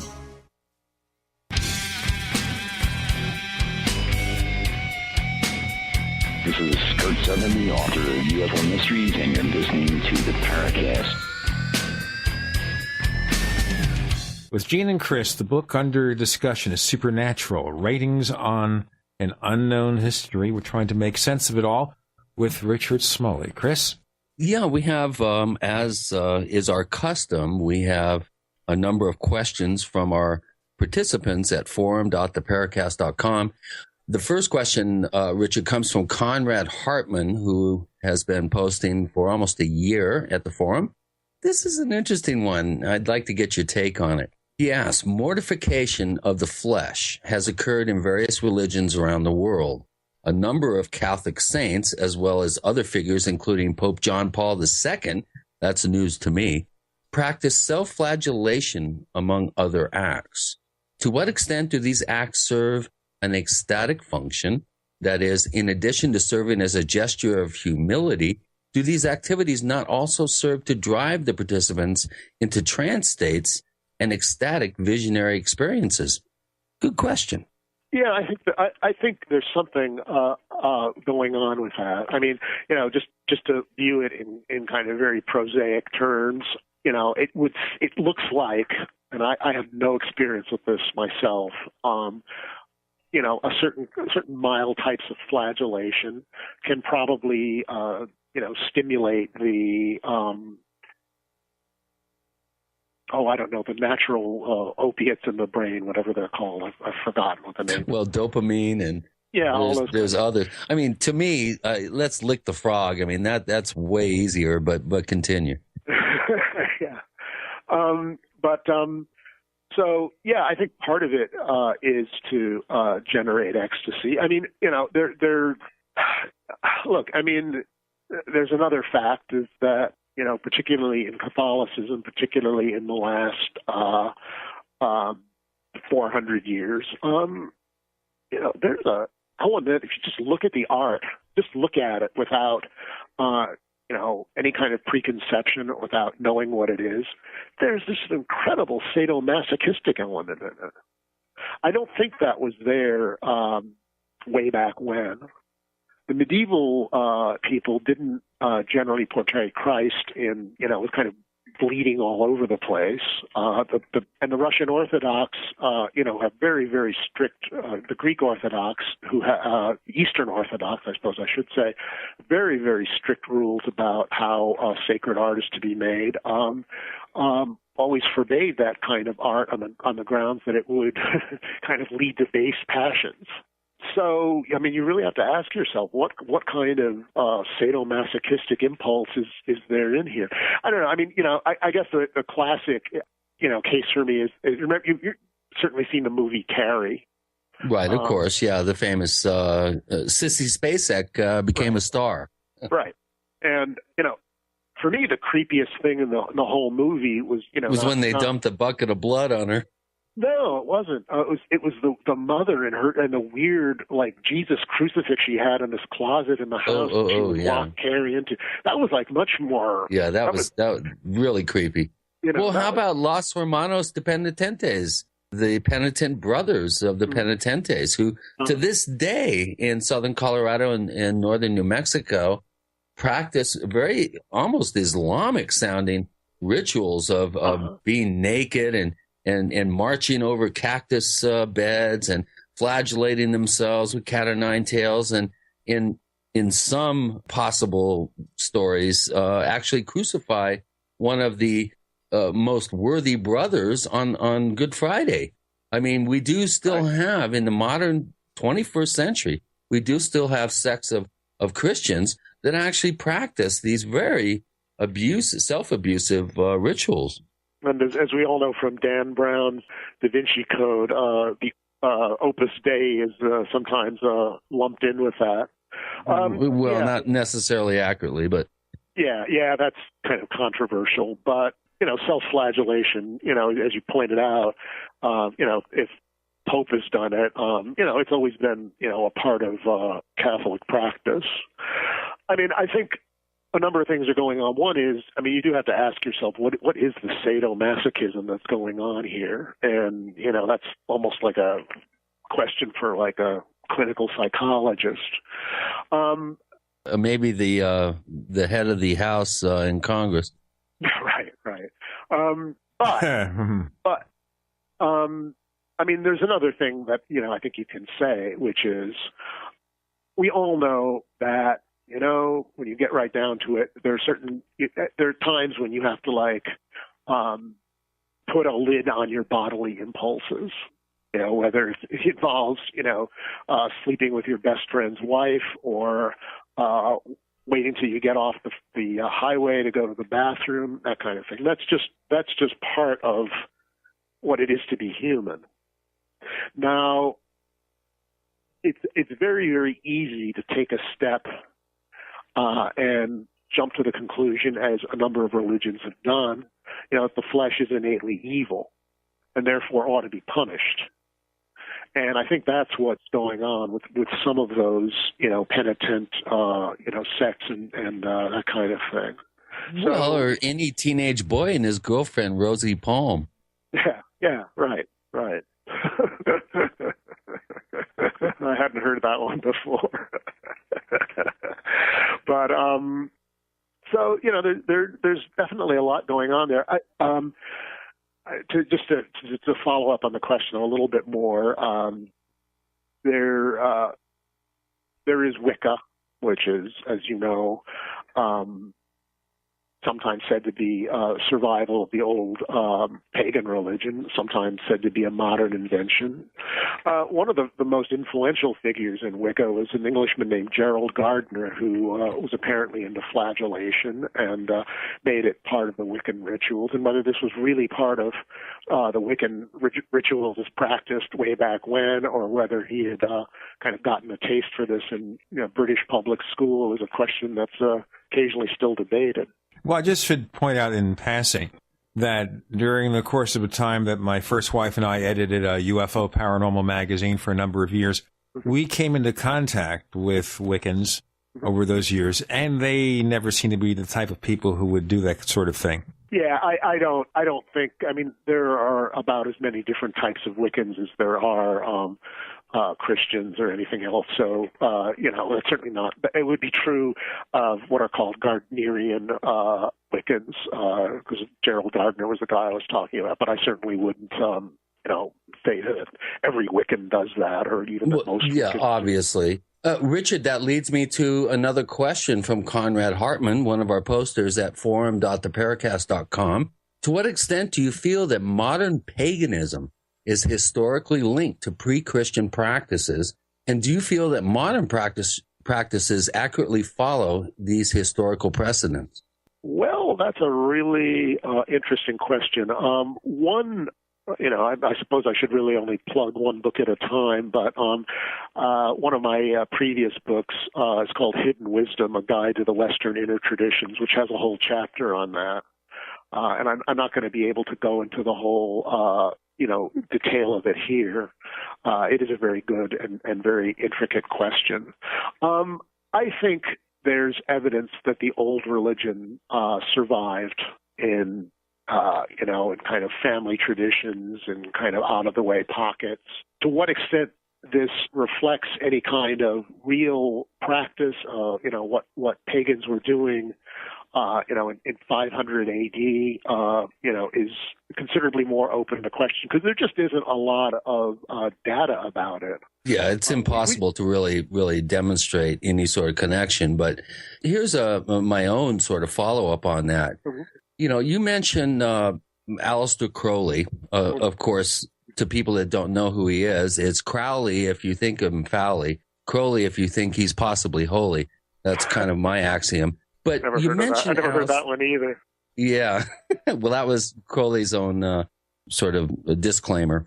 But, Aleister Crowley, I think, is a seminal figure of the post sort of Victorian age. He helped, sort of dismantle the staid, very anal sort of Victorian social structure and mores of that particular time period. Now, someone like a Crowley who was able to integrate the Eastern tradition with the Western tradition in his particular tarot deck, the Thoth deck, do you consider someone like an Aleister Crowley or an Eliphas Levi, who, of course, was a predecessor of Crowley's in the mid-19th century, do you consider their work as being a crucial link between the ancient sort of past and in terms of magic and esotericism and the modern age of magical thinking? We've got to do a break right here. We're with Richard Smoley, author of Supernatural. With Gene and Chris, you're in the Paracast.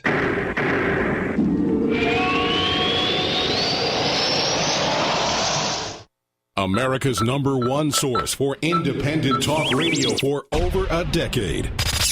We are the GCN Radio Network. Hi, this is Ted Anderson. If you'd like to listen to GCN programs on the go, I have great news. GCN has created a Droid and iPhone application, and it's free. Just as easy as going to GCNlive.com, click on the banner, and download. Before you know it, you'll be listening to your favorite hard-hitting GCN shows, live or on demand, right on your Droid or iPhone, 24/7 and on the go. So download the Droid and iPhone app free by clicking on the banner at GCNlive.com. Thanks again for listening to GCNlive.com. Again, that's GCNlive.com. Hi, this is Ted Anderson. Have you ever wondered why banks, stockbrokers, investment advisors won't talk about gold IRAs? They've been available since 1986, yet the financial industry won't recognize the value of gold for your retirement. Gold has outperformed paper investments, yet no word about IRAs. If you would like to have gold for your retirement, call 800-686-2237. Don't get left behind by rising inflation and low returns. Call 800-686-2237. Secure your future and call 1-800-686-2237.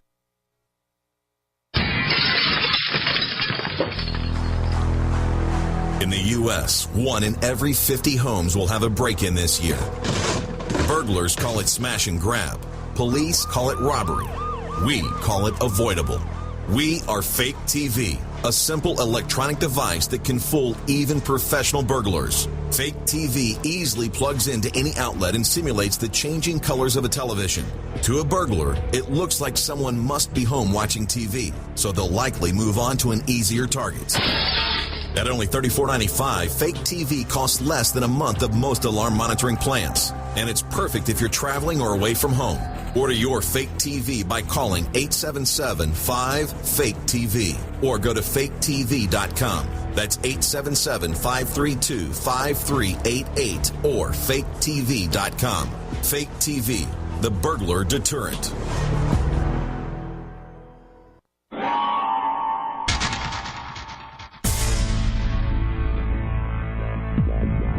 Welcome back to the Paracast, the gold standard of paranormal radio.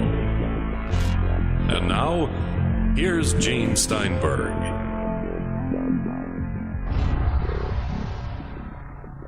Where did that come from, Gene? You and I have done 200 shows, and you've never had me do the this setup, and you do the Paracast. That's great. Turn Richard, around is fair play. See, Richard, you just heard a show break that was unique. It was special. Oh, that's good. He wants to stay out of this, you see. Yeah, don't blame me. We always blame you, Chris. Dang. Well, I asked a question about Crowley, so I guess if anything would create a change, that would be it. Yeah, the answer to your question is yes. And the question was really saying, did major 19th and 20th century occult figures like Crowley and Eliphaz Levi, affect, the kind of the modern pagan revival? And yes, I think they did. I think the Golden Dawn, which was a Victorian, as you know, it was a Victorian occult lodge that Crowley belonged to, was very, very influential, and I think a lot of the rites,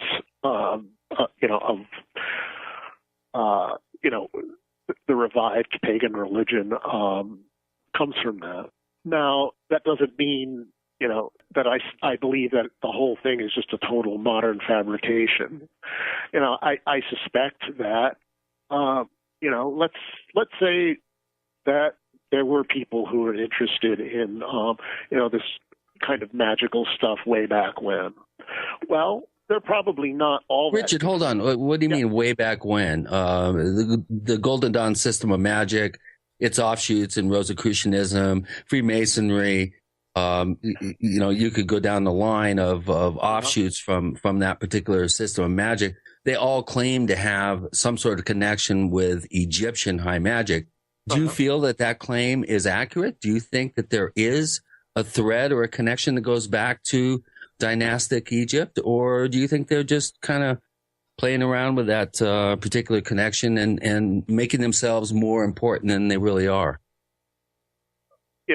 Whether they have a connection with dynastic Egypt or not, it's not something I could say. I mean, there's no real proof of it, but it would be very difficult to prove it negatively. That is to say, to prove that there was none.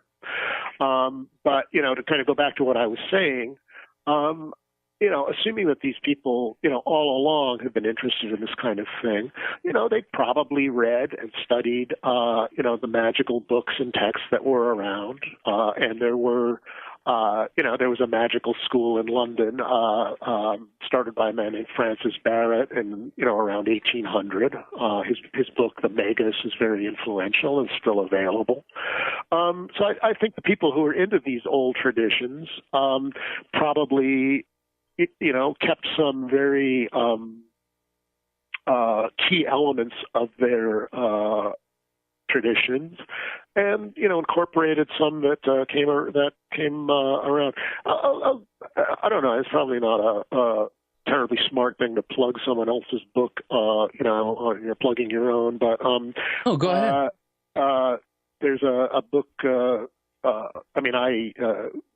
I edited it when it came out, and I worked for certain publishers. It's called Wielding Power by Charles R. Tetworth, which has, which I believe, has some connection to the old religion and even has, some of the practices and rites of it. It doesn't look terribly much like Wicca, but it's its own version, and I would encourage people to check that out if they're interested in, what some of these old practices might have been like.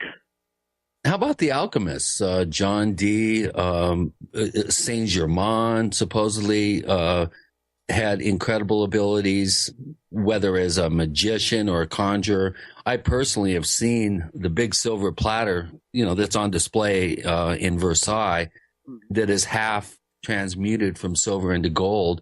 Where do you come down on the alchemist? Do you think held in to some sort of ancient process or the ability to manipulate things based on ancient knowledge?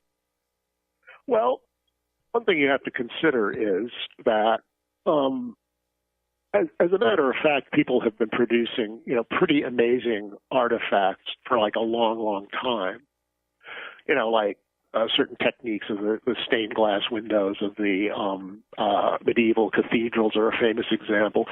So the idea that everybody was just like totally technologically primitive and knew nothing, about anything until, Mr. Science came along in, the 18th century is itself a rather naive one, I think. So I think they had I think there was genuine knowledge there.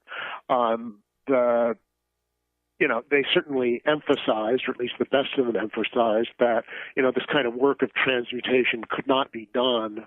I mean, it can't be done in the way that science is done, in that to science today, the experimenter is supposed to be totally detached from the experiment. And the ancient alchemists and even the modern alchemists would say, no, actually, the state of mind, consciousness, preparation of the alchemist is extremely important, and it can't just be right. Probably one of the ingredients in an alchemical process.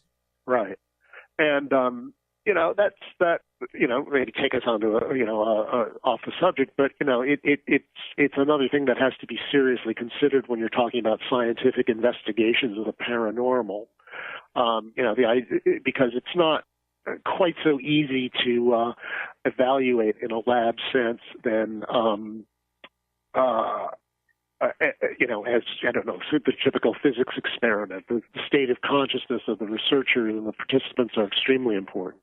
Well, obviously, and that was determined by Heisenberg, his uncertainty principle, and the Copenhagen interpretation that the actual act of observing any sort of process is going to alter it. But, let's get back to that subject of ancient knowledge. And the opening sentence or paragraph, actually, in chapter 8 of your book, Supernatural, is titled Masonic Civilization. And you say Masonry. To some, the word connotes an underground cabal that, through means unknown or scarcely imaginable to ordinary mortals, topples governments and manipulates currencies, or has Beyonce flashing sigils during the halftime of the Super Bowl. To others, more adept at observation than imagination, it evokes images of solid citizens in cheap suits conjugating at the lodge on the second story of a shabby downtown commercial building. In either case, today's seekers may wonder why Masonry should interest them. Richard Smoley, should Masonry interest us? Are we dealing with some sort of deep sort of conspiratorial manipulation of world events by the power elite? Well, if we are, I don't think the Masons as an organized body, constitute that. Is there something akin to that that's operating besides the power of money and influence and power and control? Well, there are always people conspiring to rule the world, and the question, and to make lots of money and so on.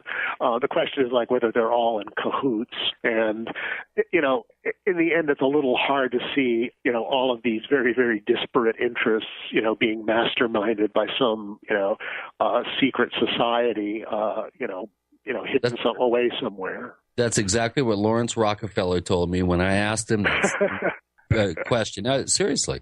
Really? He said, if you think for a second that we could even agree what to talk about, let alone where to talk about it and what we were going to have on the agenda, it doesn't work that way.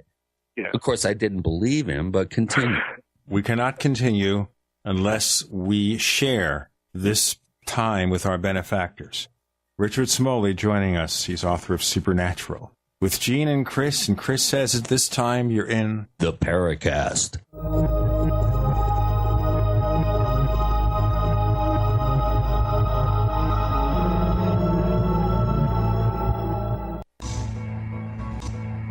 Is there a secret UFO agenda? Do strange creatures from the darkest corners of the mind roam the Earth? Is there evidence for mind control, time travel, or devious government conspiracies?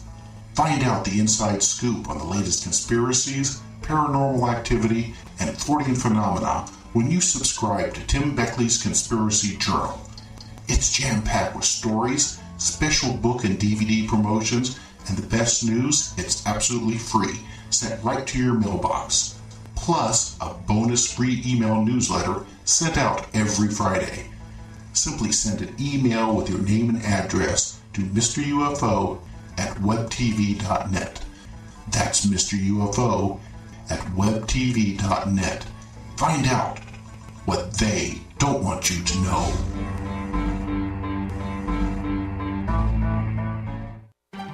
Hi, this is Peter Cronschnabel from Midas Resources. As you know, federal government spending is at an all-time high, and inflation will be a direct result of the spending policy. European government and central bank spending policies have put the European Union on the brink of collapse. What are you doing right now to protect yourself financially? Are your assets working for you or against you? One thing is certain. Having physical possession of gold and silver will guarantee that no matter what happens to our economy or the dollar, your investment will never be worthless. And it'll protect you from that hidden tax, inflation. If you've been thinking about investing in physical possession of precious metals or having an IRA in precious metals, I can help. Call me today, Peter Cronschnabel at 800-686-2237, extension 108. And I'll take the time to personally put together a portfolio designed to protect what you've worked so hard for. Call 800-686-2237, extension 108. You've worked hard your whole life, and I want to work hard for you. Call Peter at 800-686-2237, extension 108. If you're considering a water filter, have you heard about Aquapale? Aquapale from FreezeDryGuy.com has huge advantages over many other water filters. American-made Aquapale units are designed and engineered to not just filter contaminated water, but capture or kill all bacteria and viruses to non-detectable levels. Aquapale has the fastest flow rate of any other water filter on the market, filtering a gallon of contaminated water in about 5 minutes. That's water when you need it, now. Get the world's fastest, safest, and most reliable gravity-fed portable water treatment system for surface, well, and wastewater sources. Aquapale. Available in 4 sizes starting at only $100. And all orders to the lower 48 ship free. Call 866-404-3663 or go to freezedryguy.com. That's 866-404-3663 or freezedryguy.com. 100% veteran owned. The Freeze Dry Guy. Injuries, slow healing, aches and pains, constipation, weakness, fatigue are all common the older one gets. The progressive deterioration of the body that occurs almost universally the older one gets can partly to significantly be prevented with conscientious attention to nutrition. If the Hanselmen can play rugby in their 90s, then it is possible for everyone in North America to experience a more youthful life as well. One key ingredient to warding off aging and reversing some of it is the type and quality of protein consumed. All protein foods or supplements you currently consume are heat damaged, destroying 50 to 75% of your ability to utilize the bodybuilding amino acids. One World Whey is not heat damaged and allows your body to utilize 100% of the amino acids. This feat no one else has achieved. The results to your health can be amazing. Call 888-988-3325. That's 888-988-3325. Or visit oneworldwhey.com. That's oneworld.com. We'd like to hear from you. If you have a comment or question about the Paracast, send it to news@theparacast.com. That's news@theparacast.com. And don't forget to visit our famous Paracast community forums at forum.theparacast.com. With Gene and Chris in the Paracast, Richard Smoley, author of Supernatural, about to answer a question and comment from Chris. Richard? Okay. I don't know quite where you want me to go with the question. I mean, do you want me to talk about like international conspiracies in general? Do you want me to? Well, I don't know. You bring up some really interesting points about masonry in this chapter, and why don't you go ahead and sort of encapsulate your thinking, and then maybe kind of riff on it a little bit. Okay. Well, now the first thing you have to understand is, of course, that masonry is not a secret society. Why is it a secret society? Well, you've heard of it, haven't you? Well, it's an old boys club, really. I mean, it's like it's like a fraternity. Well, yeah, and that's sometimes people complain that it's nothing more than that. Other people only want that. Well, the history of masonry is kind of long and complicated and controversial. But the most reputable views say that masonry kind of grew out of these stonemasons guilds. That operated in late medieval times and for various reasons became interested in mystical speculation in the 17th century. And, at that point, gentlemen who were in search of occult knowledge started to join. And, that was the, transformation of what was called operative masonry into speculative masonry. Those are the terms used. the Masons were, particularly active and influential in the 18th century. They were, very instrumental in the American Revolution, the French Revolution, the unification of Italy in the mid-19th century. I love that lithograph of George Washington with his Masonic apron on. Right. And, and he was, obviously, quite a devoted Mason. Masonry's influence and power, well, it's kind of gone up and down. It waned seriously in the U.S. In the 1820s when there was a strong anti-Masonic movement that got started. And it started to pick up steam again in the 20th century. I think, the high point for Masonic membership, is kind of in the 50s. Since then, it sort of dropped out. Albert Pike had a little bit to do with a spike in interest. Yeah. I mean, that's definitely. Albert Pike was, certainly a very curious figure, the author of Morals and Dogma. He was a former Confederate general. He wrote, a great deal on, Masonry and the esoteric. Now, the other thing about Masonry is, of course, that Masonry does not entail any belief. That is to say, you don't have to believe in anything except a supreme being. That's why there's like a G on the Masonic emblem. Right, just beyond the square and on the level. Right. All of these rituals that they go through. I mean, I'm not a Mason, so A, I haven't gone through it, but B, I'm also able to talk freely about it because I'm I haven't made any pledges to anybody. As I understand it, the meanings of these Masonic rituals are always left to the individual to decide. So there's no authoritative interpretation of what they mean or what they're supposed to mean. There's a lot of literature about it. There are a lot of guesses and that kind of thing. A lot of it written by Masons themselves, but nothing that has, the kind of authority that, say a papal pronouncement would have. So, in that sense, the Masons seem very much committed to freedom of thought. They had, their heyday in the, as I say, early 20th centuries. There was a lot of fraternalism. The Masons kind of made they kind of went down for a while, and then they came back in the 19th century. Fraternalism, was much more important as a movement in those days. So it's just basically a frat. There's no real conspiracy involved in the Masons, think. I don't think that, not in any kind of, some kind of plot to take over world government or anything like that. Well, I think the lower levels, you could say that, but there may be a little something at the upper echelons, but we won't get into that. That would be digressing too far. Yeah. It's something I certainly don't know. I don't have any proof or evidence of it. So, beyond a certain point, there's not much I can really say. Okay, let's put the Masons aside. Set the Masons aside. That's the sound of Masons being set aside. Start to insult them if they're listening.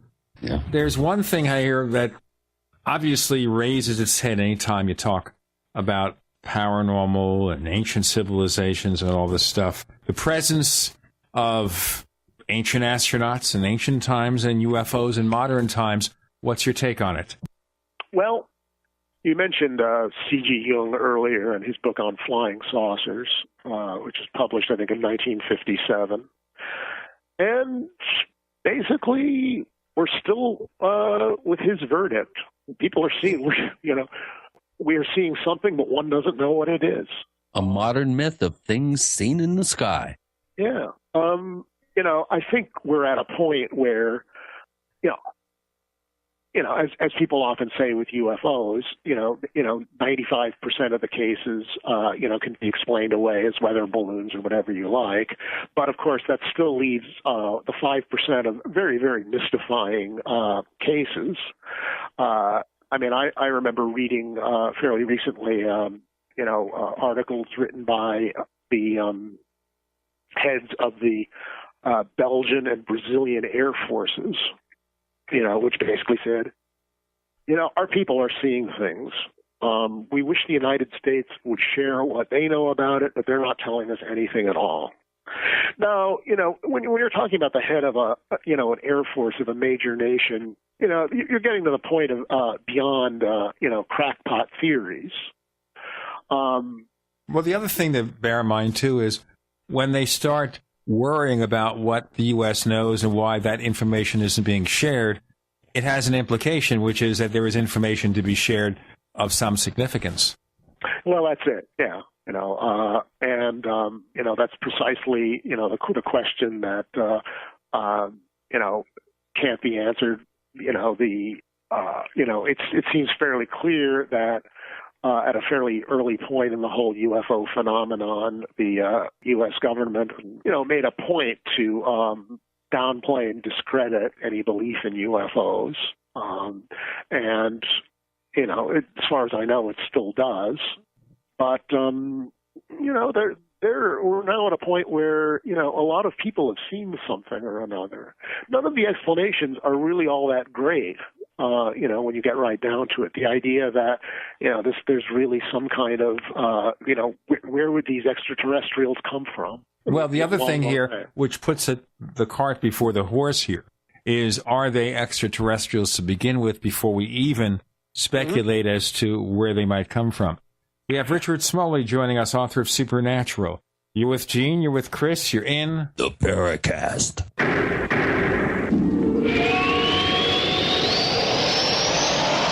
Are you tired of searching for great talk radio? Something more important. Search no more. We are the GCN Radio Network. Graphic Converter is the image manipulation tool for the rest of us. It does not use any database. You get full control of all your files. Want to view the images of a folder? Drag it into Graphic Converter, and a powerful browser opens up to show your image files. You could use it for slideshows. You could use it to import images from digital cameras or from scanners. Need to do some image editing? You can do that too in Graphic Converter. Also print catalogs. Convert from so many formats I can't even list them. Download now to see if Graphic Converter is good for you, like 1.5 million other users. Guess what? You could save money when you buy Graphic Converter. Use the coupon code Night Owl. Use the coupon code Night Owl to get a special price for Graphic Converter. Go to lemkesoft.com. That's LEMKE soft.com. lemkesoft.com. LEMKE soft.com. Food storage? Check. Survival tools? Check. Weapons and water filters? Check. But what about a permanent source of cooking power that can run forever without buying fuel or paying for maintenance? Introducing Afterburner Stoves, home of the original patented rocket stove, the Kelly Kettle, and the Solo Stove. Afterburner Stoves has what you need and now offers all GCN listeners our complete preparedness package with the means to cook meals and sanitize water. Whether you dig in or bug out, cook almost any meal with just a handful of sticks. We already have the lowest online prices guaranteed. But if you enter coupon code GCN at checkout, we'll knock off an additional 15% and send you our amazing 6-hour solar rechargeable light bulb absolutely free. All for only $249. Visit AfterburnerStoves.com or call 866-716-5214. 866-716-5214. AfterburnerStoves.com. Cook hot meals with just a handful of sticks. Looking back on 2012, I know personally I'm thanking God that my family and I made it through the year. From natural disasters like Hurricane Sandy and the devastating summer drought to the family hardships brought on by a disastrous economy, our hearts go out to those that have lost everything. My friends at eFoods Direct hear from customers every day that are fortunate to weather life's storm by having a supply of food on hand. Danny from New York City wrote in following Hurricane Sandy and said, "Almost all of the grocery stores are closed, but I managed to get my eFoods just in time to be able to help my sister sister and my niece. Bottom line, it's better to be prepared 10 years too early than one day too late. Heed common sense's warning and do what I've done. Call 800-409-5633 today or go to efoodsdirect.com/Alex. They have the best tasting long-term storable food on the planet. Call 800-409-5633 and ask about the Alex Jones special or go to efoodsdirect.com/Alex. Get self-sufficient today. Call 800-409-5633 or efoodsdirect.com/Alex.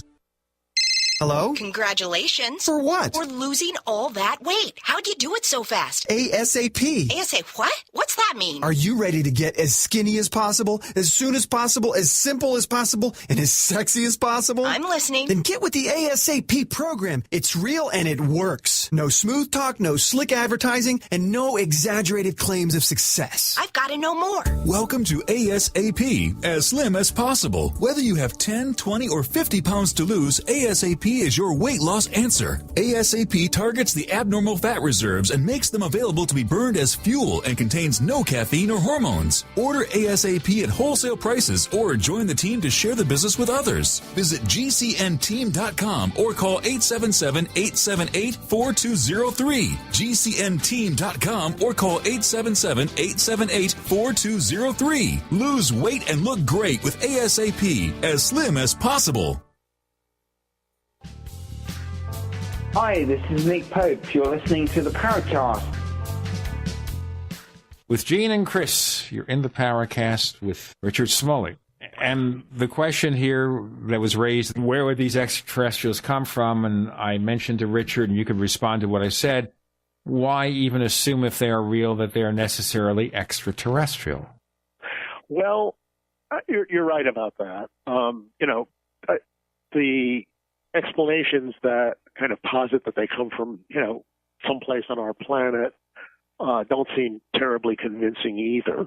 To my mind, the debunkers are right in that, any of the explanations we can kind of think of are unsatisfying, but we're still seeing something, and our people are still seeing something, and we have to give that some kind of respect or honor. And it's not just seeing things. There are real photographs. There is trace evidence. We have one researcher, Ted Phillips, who's collected a lot of that trace evidence and has explored it. In fact, he may be on the Paracast soon. He got in touch with me very recently about having more information to present. The point being that something is being seen. It seems to be metallic. It seems to be capable of rapid maneuvers. It seems to land. Sometimes they see creatures or entities in connection with it, so what might it be? There's a story out this week that now they have found evidence of a possible small planet, Earth-like planet, 13 light years away, and that's a tremendous distance to us. But if that civilization's a couple of thousand years ahead of us, it may just be a walk down the street. That's interesting. I hadn't heard that. And I think it goes back to one reason that I think we're so interested in this area to begin with, in that we have this kind of very strong intuition that reality is more than it appears, and there's a real hunger for exploration of that and a desire to, what is all this stuff? And a lot of times the answers are kind of very speculative or, a bit strange, but I think there is that human desire to know, and, I think that's very legitimate and it needs to be honored. Let me throw you a wacky theory out there, since I'm pretty good at wacky theories, and that is, what if the presence of UFOs and similar mysteries is designed primarily to make us think about the possibilities they present? Well, that's an interesting. That's definitely an interesting point of view. Of course, it leaves you with the question of who is creating these mysteries, but it's definitely a possibility. This is an area where there are not too many possibilities that are easy to rule out, right away. Well, we can't rule out anything, but think of it this way.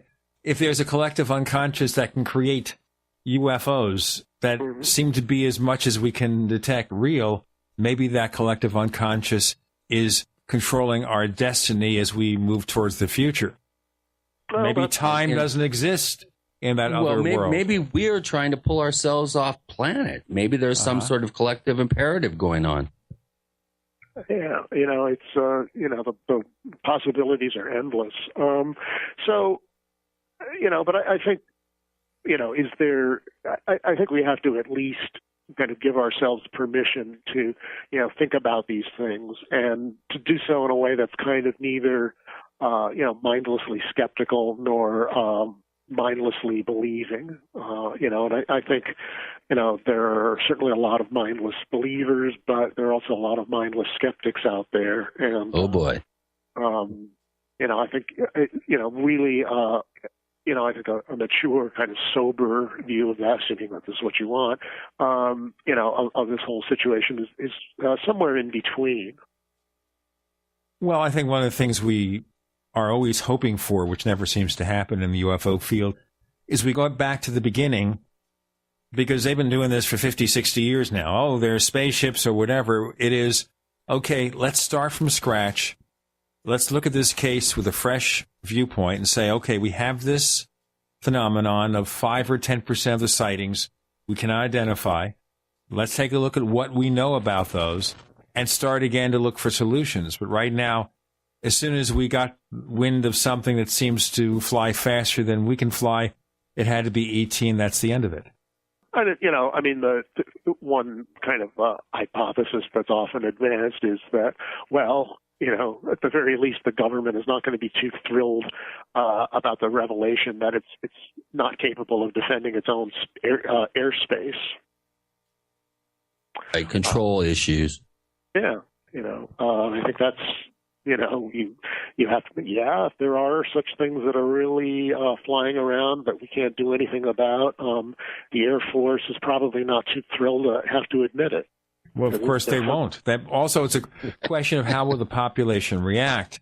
So if they know something, they have this guilty knowledge that something's going on, whatever the answer is, if you reveal that information, what portion of the population is impacted? What portion of private industry is impacted? What about the political ramifications in dealings with other countries? And I think there's obviously this strong body of opinion that seems to hold that life is complicated enough, and let's just not go there. What about looking backwards through history? Reports of flying craft throughout history. Did you get a chance, or have you had a chance to look into those stories? Yeah, I don't. I don't know a great deal about them. There certainly have been, things like, Elijah's fiery chariot and that kind of thing. To what extent they really resemble UFOs as we know them, kind of remains to be seen. It's well, I pardon me for interrupting, but Jacques Vallée and his most recent book, Wonders. What's it called, Gene? Wonders of Things Seen in the Sky, which is a compendium of UFO reports predating humans' ability to fly. He wrote a whole book that delineated out some really incredible sighting reports that were fairly well documented down through history. Yeah, I'm certainly entirely capable of believing that that's happened. I haven't, I don't have enough information to really have an informed opinion about what it might actually be. I'm again going back to Jung and saying, yeah, well, people are seeing something, but one doesn't know what. That book, by the way, Wonders in the Sky, written by Jacques Vallée and Chris Aubeck, and their publisher is the same as your publisher, Richard. Oh, Tarcher? Yes. Oh, okay, good. Let me cut in here for a minute. I just want to tell our listeners that your book has really excited me, and it's going to be on my bedstand, and I'm going to be annotating it and underlining things and really digesting some of these wonderful pearls of wisdom that you've been able, in a very effortless way, to elucidate to the reader. Your economy of style and your directness, you're one of the finest writers that we've ever had on this program, and I want to be the first one to congratulate you on this very, very. It's an important book, I think, for any seeker out there that's in any way, shape, or form motivated to really look at these questions and gain some insight. You've done just an admirable job of putting down your thoughts in a very concise manner. And my hat's off to you, and really much luck in this book. And I want to recommend it heartily to all our listeners out there. Well, thank you. I really appreciate your saying that. That's really good to hear, and it's very encouraging. And again, ladies and gentlemen, just to tell you before we do our final segment, the book is called Supernatural, Writings on an Unknown History, a bunch of papers by Richard Smoley. I want to ask him also a little bit about Da Vinci Code stuff, because we have the movies and the Dan Brown books and all that stuff, and I want to hear about it. But as I said before, this is a classy book printed in an old-fashioned style, and I think you're just going to love looking at the book. Real paper, real printing, and then you read it, and it's a real treat. With Gene and Chris, you're in the Paracast.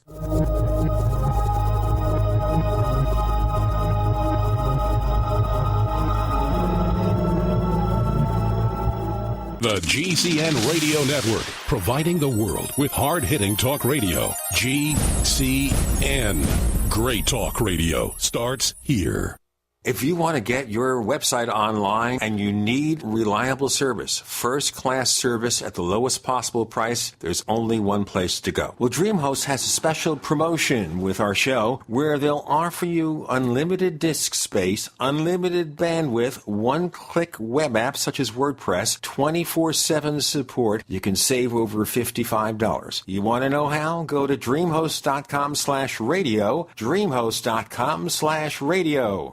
Whether it's personal mail, whether it's business email, you want reliable, dependable delivery, freedom from spam, freedom from viruses. Well, Polaris Mail offers professional email hosting services for your personal or small business use. Each account uses 25 gigabytes of storage, an easy-to-use webmail interface, and full mobile sync. Sign up today for a 30-day free trial at polarismail.com, polarismail.com.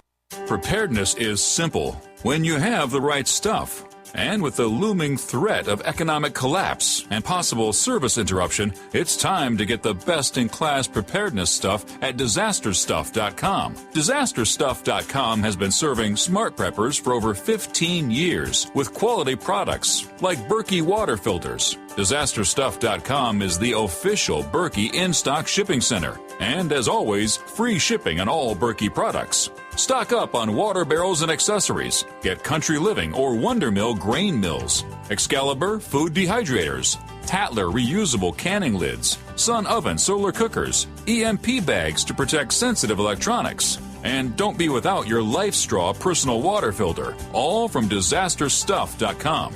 Preparedness is simple with the right stuff from disasterstuff.com. Freedom through self-reliance and personal responsibility.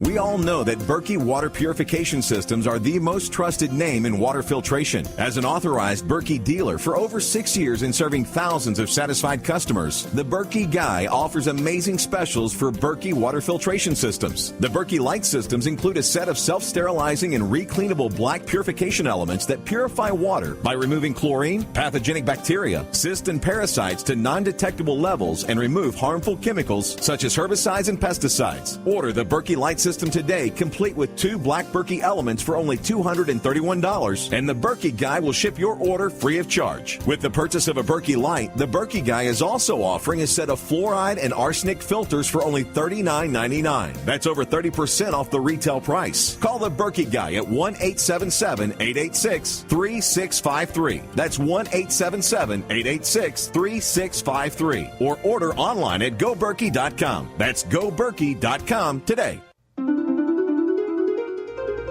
Fall in love.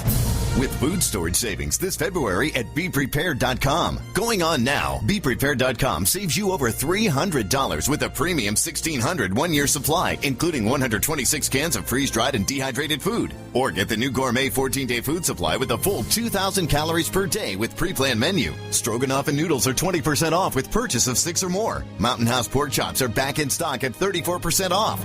Pack your own low-moisture foods with our new do-it-yourself Super Pail Combo on sale at 22% off. Add to your preparedness with minor surgery kits at 15% off. And wool blended blankets are only $11.89. The February Fall in Love with Savings sale ends February 28th at BePrepared.com. For contents and details, visit BePrepared.com or call 800-999-1863. The choice is clear. Be unprepared or BePrepared.com.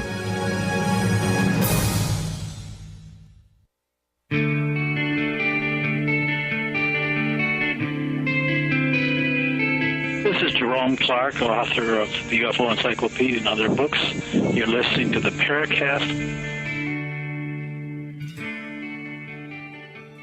With Richard Smoley on the Paracast. His book is Supernatural. With Gene and Chris, we only have one segment left, so I just took this chapter at random.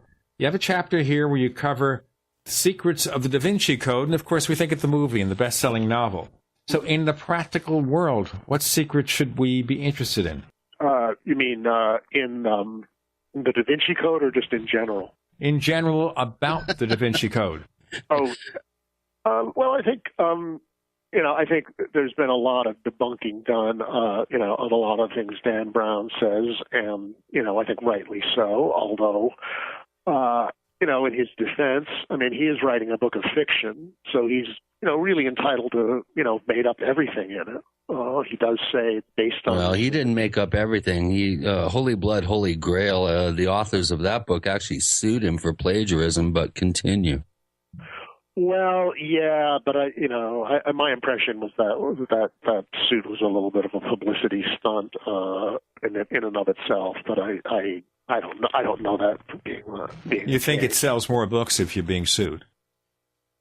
Well, and it's certainly if you're the authors of Holy Blood, Holy Grail, it. And 3 people have bought your book, and now you have this best-selling book using similar ideas.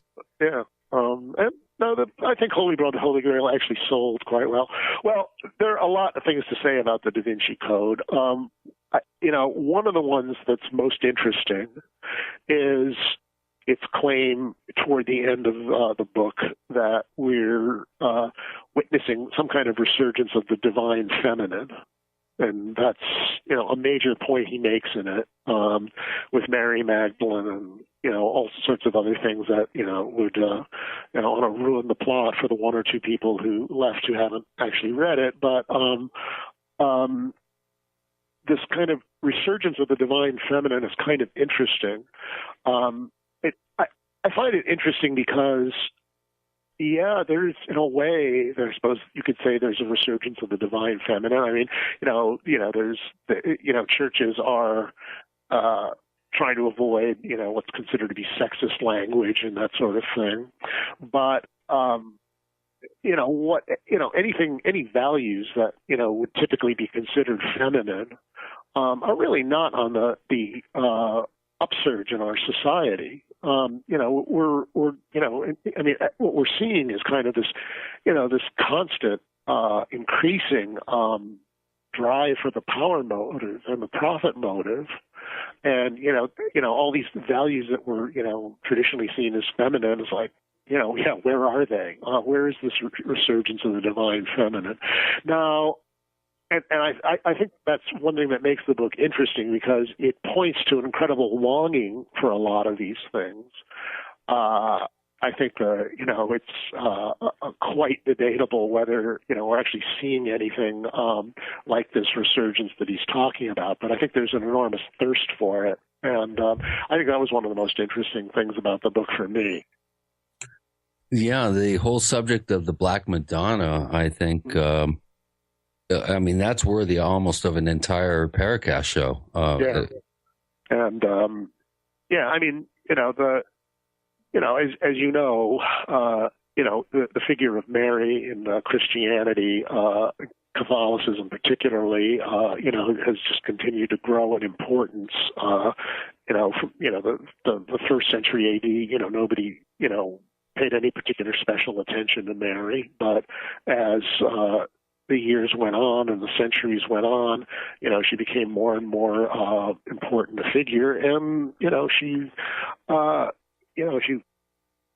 just go by the number of Marian sightings there have been. I mean, she's certainly more important to many people than Jesus or God. Well, we should also differentiate between Mary, the mother of Jesus in the Christian tradition, and the Magdalene, right, who, according to, Holy Blood, Holy Grail and revisionist conspiratorial thinking, Mary Magdalene was the wife of Christ, the Black Madonna.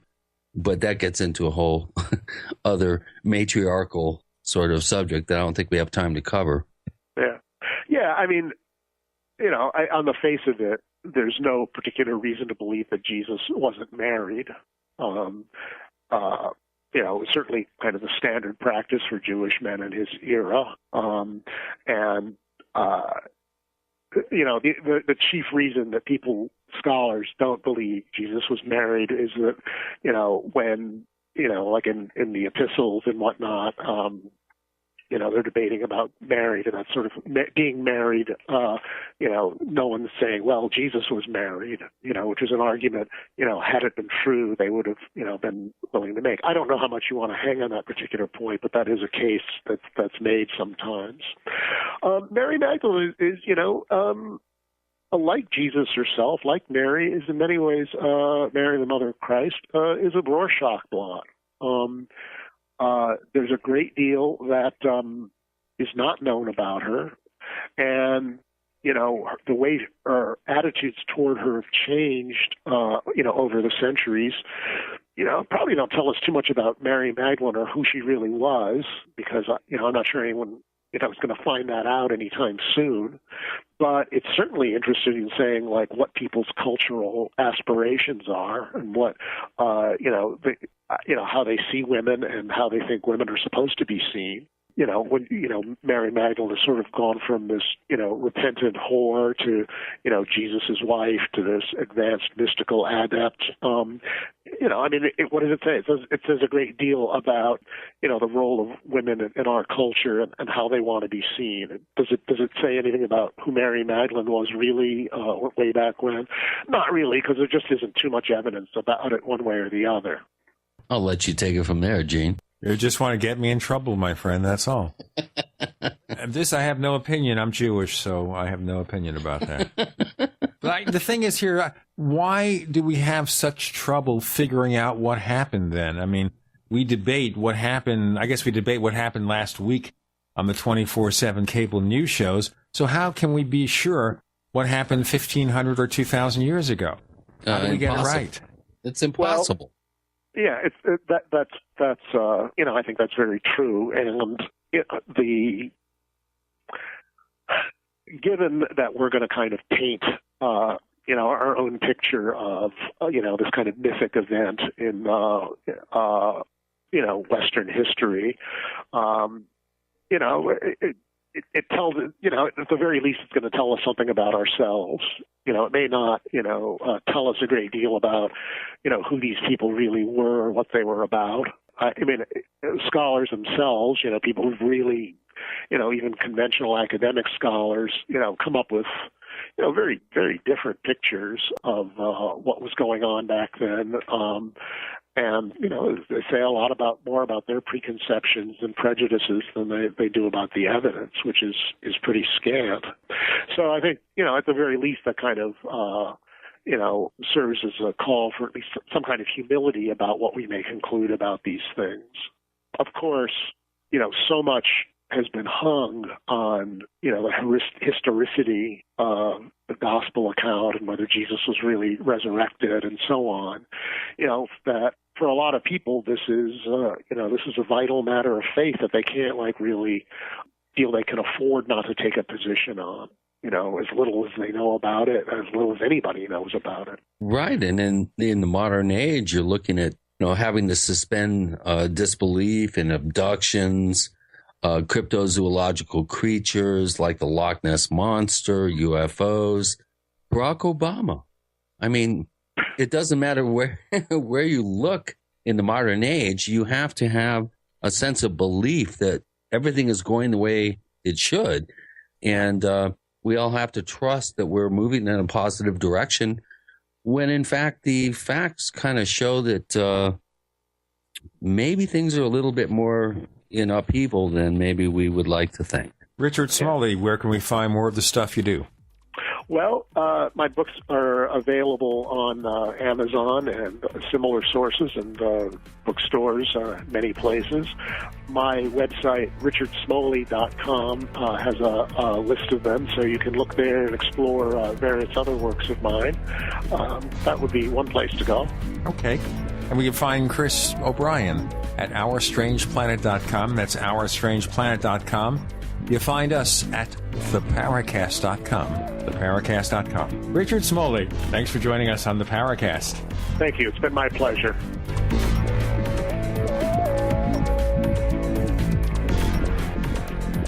The Paracast, featuring Gene Steinberg and Christopher O'Brien, is a copyrighted presentation of Making the Impossible, Incorporated. Tune in next week for a new adventure in The Paracast.